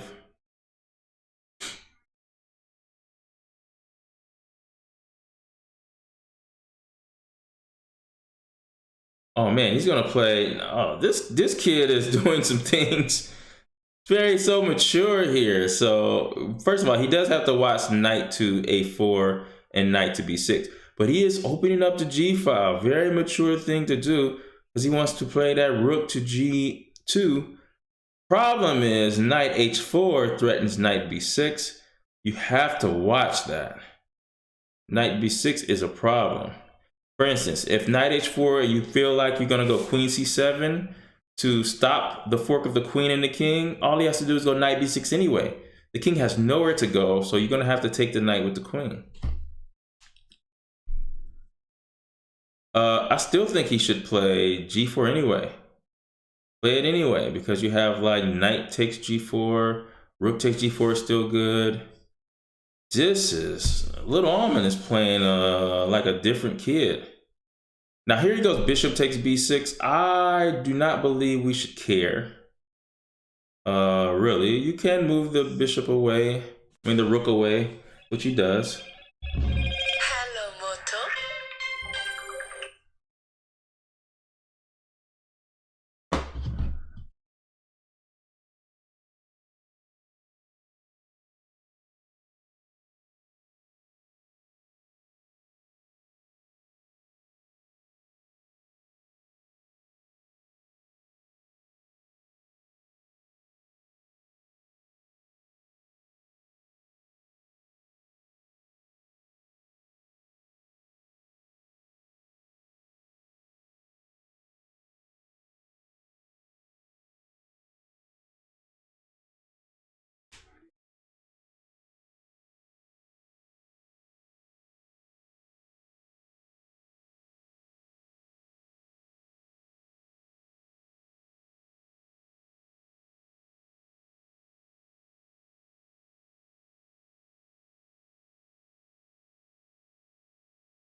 All right, this is Little Almond is, he has knight f4, which is an excellent square.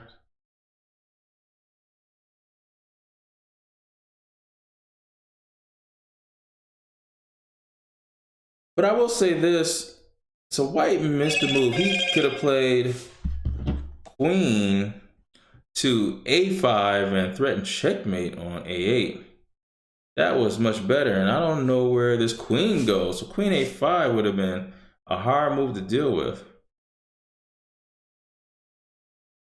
You have to figure out a way to stop queen a5. White has a winning attack here. There's a good attack from black, but there's no checkmate.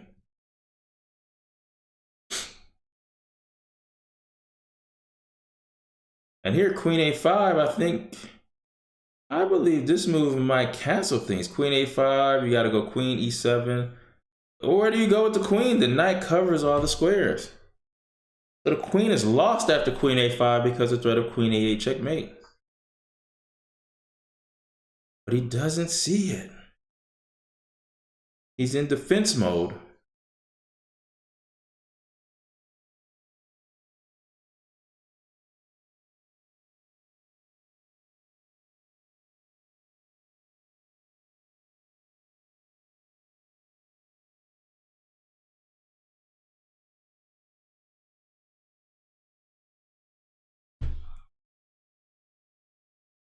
Wow. So Little Almond did this to win the queen. Almost thinking like, man, is this really Little Almond playing this game?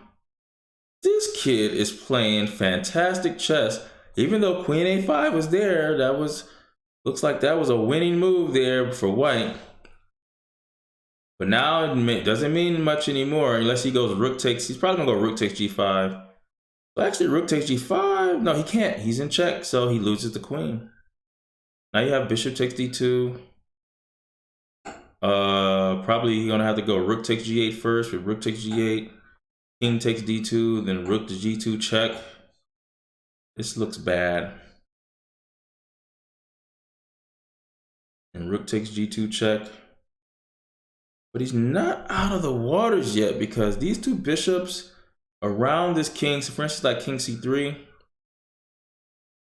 goes king e3. I don't know if I would have done that because you give me just another check here that I shouldn't have. For instance, actually, you'd be threatening checkmate with knight f4. Well, no, not checkmate, but you have knight g5 or knight f4, and that is going to create a mating net.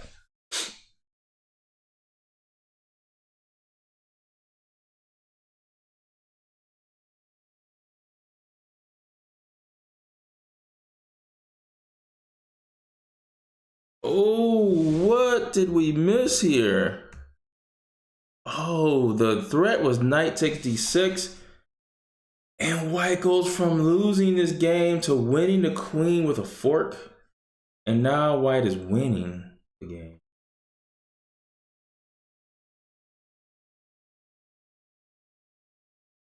Wow.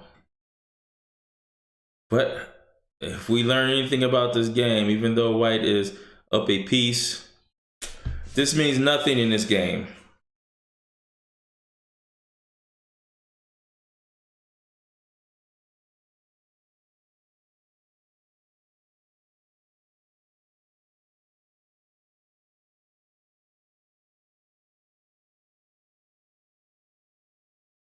Takes another pawn. Probably b4 with the bishop hitting the rook, maybe. Nope, didn't play that. Maybe f6.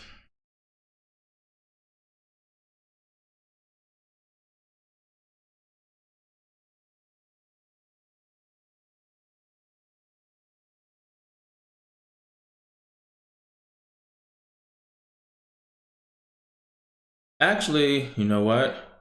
What he's doing here is not that bad of an idea because you have this knight to g4 check.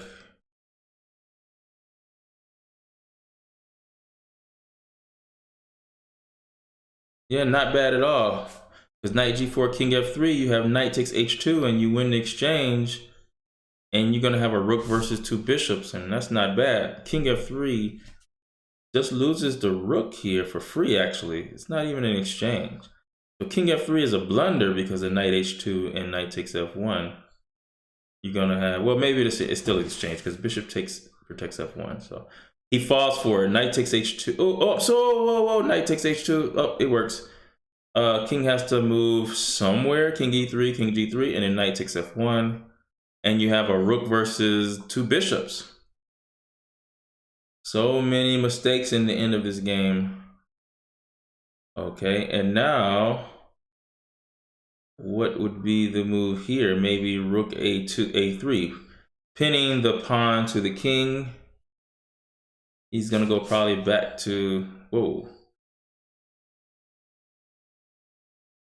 Probably f6. You don't want to lose this e5 pawn for nothing. So, but instead he plays, okay, so now that bishop is attacking the rook, and I'm almost willing to bet that little arm is gonna miss the rook being attacked by the bishop. Hope not, but will he see the bishop attacking the rook on a1? He does. He protects the pawn on c6.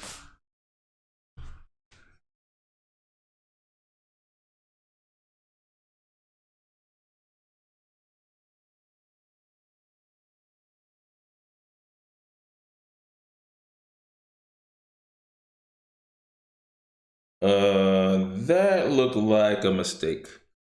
That looked like a mistake. So bishop e2, and then now rook c2. Check, and boom. Now black is winning again.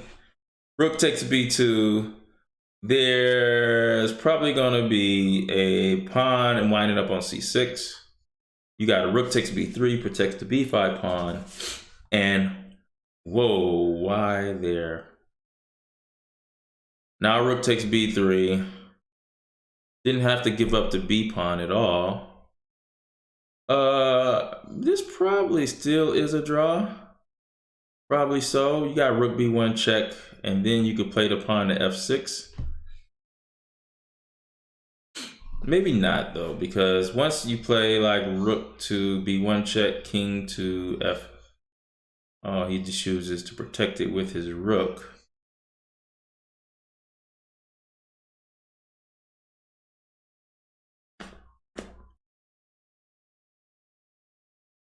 I think it would be monumental if Little Almond places in the top 3 in one of these Beat Corona Blitz tournaments. I think it would be monumental for that to happen.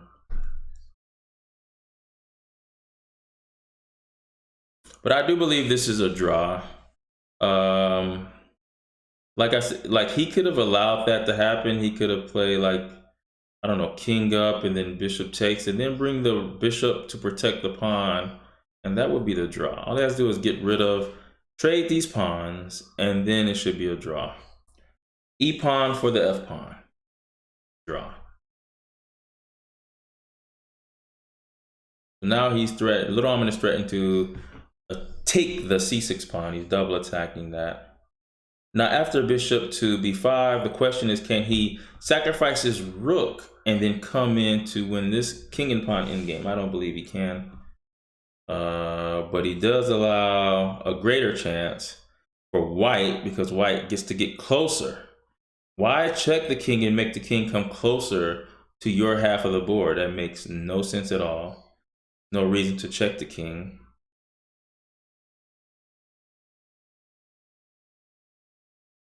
Okay, and now you have, now white's king is starting to become a big nuisance. I mean, this rook doesn't have many squares to move to. So now you can, oh, he goes backwards. He could have went king e6, because if the check happens, you just take the pawn with king takes f5. How are they going to proceed in this type of an endgame? This is going to be tough for these two. Neither one has any experience in these types of endgames, so it's easy for them to mess it up. I predict king to d6, but he just checks here. We probably should go back to the same area. He cuts him off again, and oh, will he see his bishop being attacked here? She does. He sees that.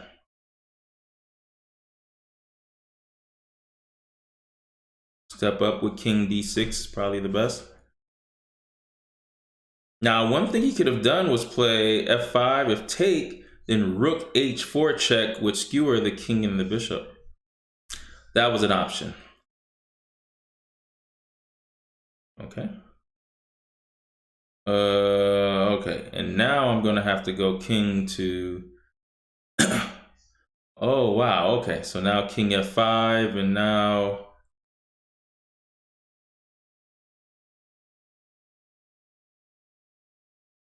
maybe rook to, whoa.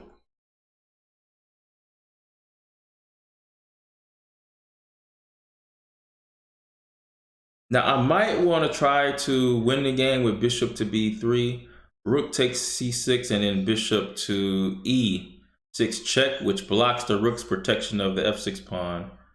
But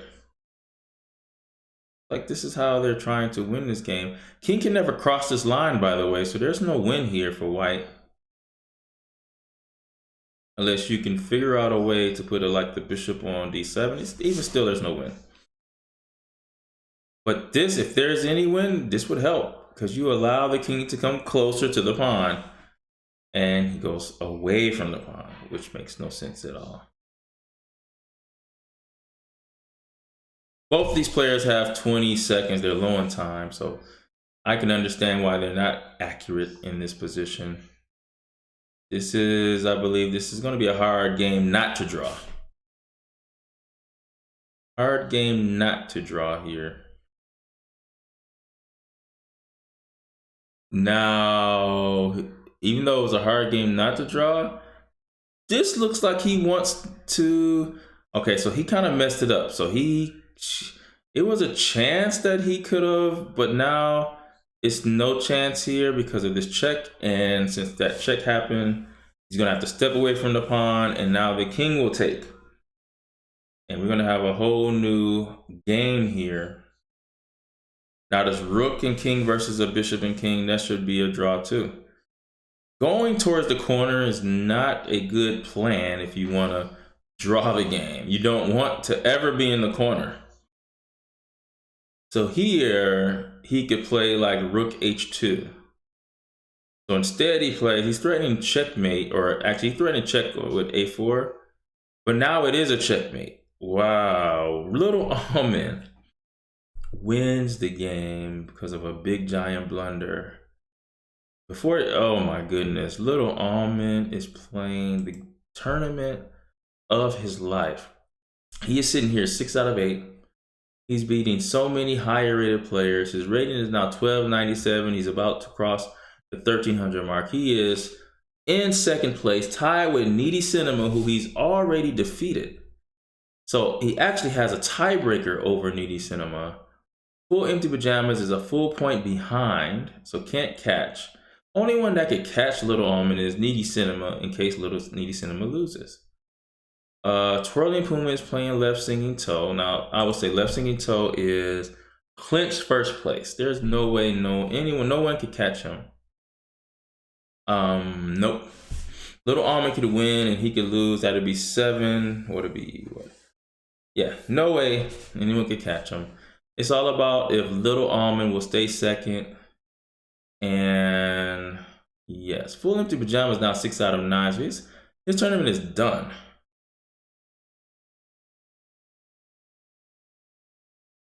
Can Strange Bolt beat Needy Cinema? Oh, that's a tough one. I don't think this will be a tough one to imagine that Strange Bolt could actually beat Needy Cinema. That's a 500 point rating gap. I'm gonna go to another game. Who's playing Little Almond now? Let's see, who's playing Little Almond right now? Combative Design is playing Little Almond, and well, it doesn't look good here for Little Almond. Combative Design has, and then Little Almond actually blunders the queen. Oh my goodness. And this looks over already. Wow.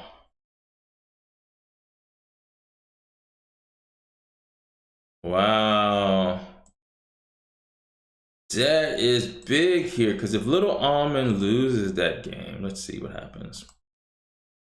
Can Little Almond fall below 3rd place? I say someone can get 6 out of 9. There's a 5. No, I don't think so. That would be 6 out of 9. He has better tie breaks than Full Empty Pajamas, and better tie breaks than Needy Cinema.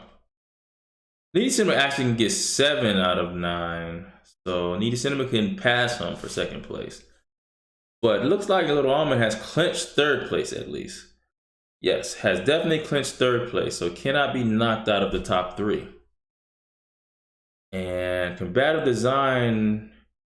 Yep, Combative Design just went up. So Little Almond is now in 3rd place. 6 out of 9. Full Empty Pajamas is in 4th place. Could not sneak past. And then Needy Cinema is in... Oh, wait a minute. Is in 2nd place. Maybe the tie breaks will be better for Needy Cinema. And Left Singing Toe has finished undefeated with 9 out of 9. Needy Cinema is going to be in 2nd place, I guess.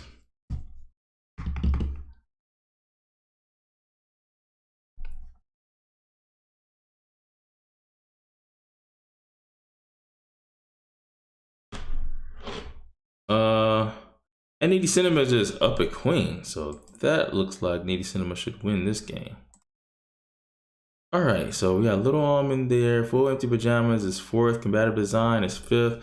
Whirling Puma, Wise Awake Sword, Select Fact, Determined Octopus, Strange Bow, Top Madhouse, Theme Fresh Hockey, Best Singing Hula, Sour Random Dryad, Dark Witty Man had dropped out.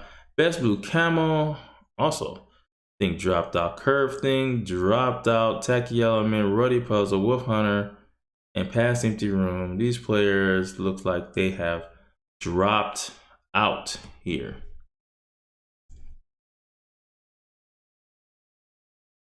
So here, I'm going to end this here. We have our results. Left Singing Toe, no matter what happens after this, is first place. Needy Cinema, I believe, should be second place no matter what happens here. Now, I think actually Little Almond should be second place. The tie breaks are still much better, I believe. So Little Almond will be second place, and Needy Cinema will be third place. Little Almond, what a tournament to be second place with all of these players. I think it was like 18 players playing today, and you're sitting there 6 years old at 500. I can't wait to see what's going to happen in your future with that finish, second place finish. Left Sticky Toe, what can I say? You have, I believe you have about 4 or 5 championships ready, and the only one that's better than you right now is Roper 62. So you guys are battling for who has the most champions. So we already know what you can do, undefeated again. So thanks everybody for playing this tournament today. Tomorrow there will be another tournament. Beat Corona Blitz number 14, I think. Beat Corona Blitz number 14 tomorrow. And I will see you guys tomorrow.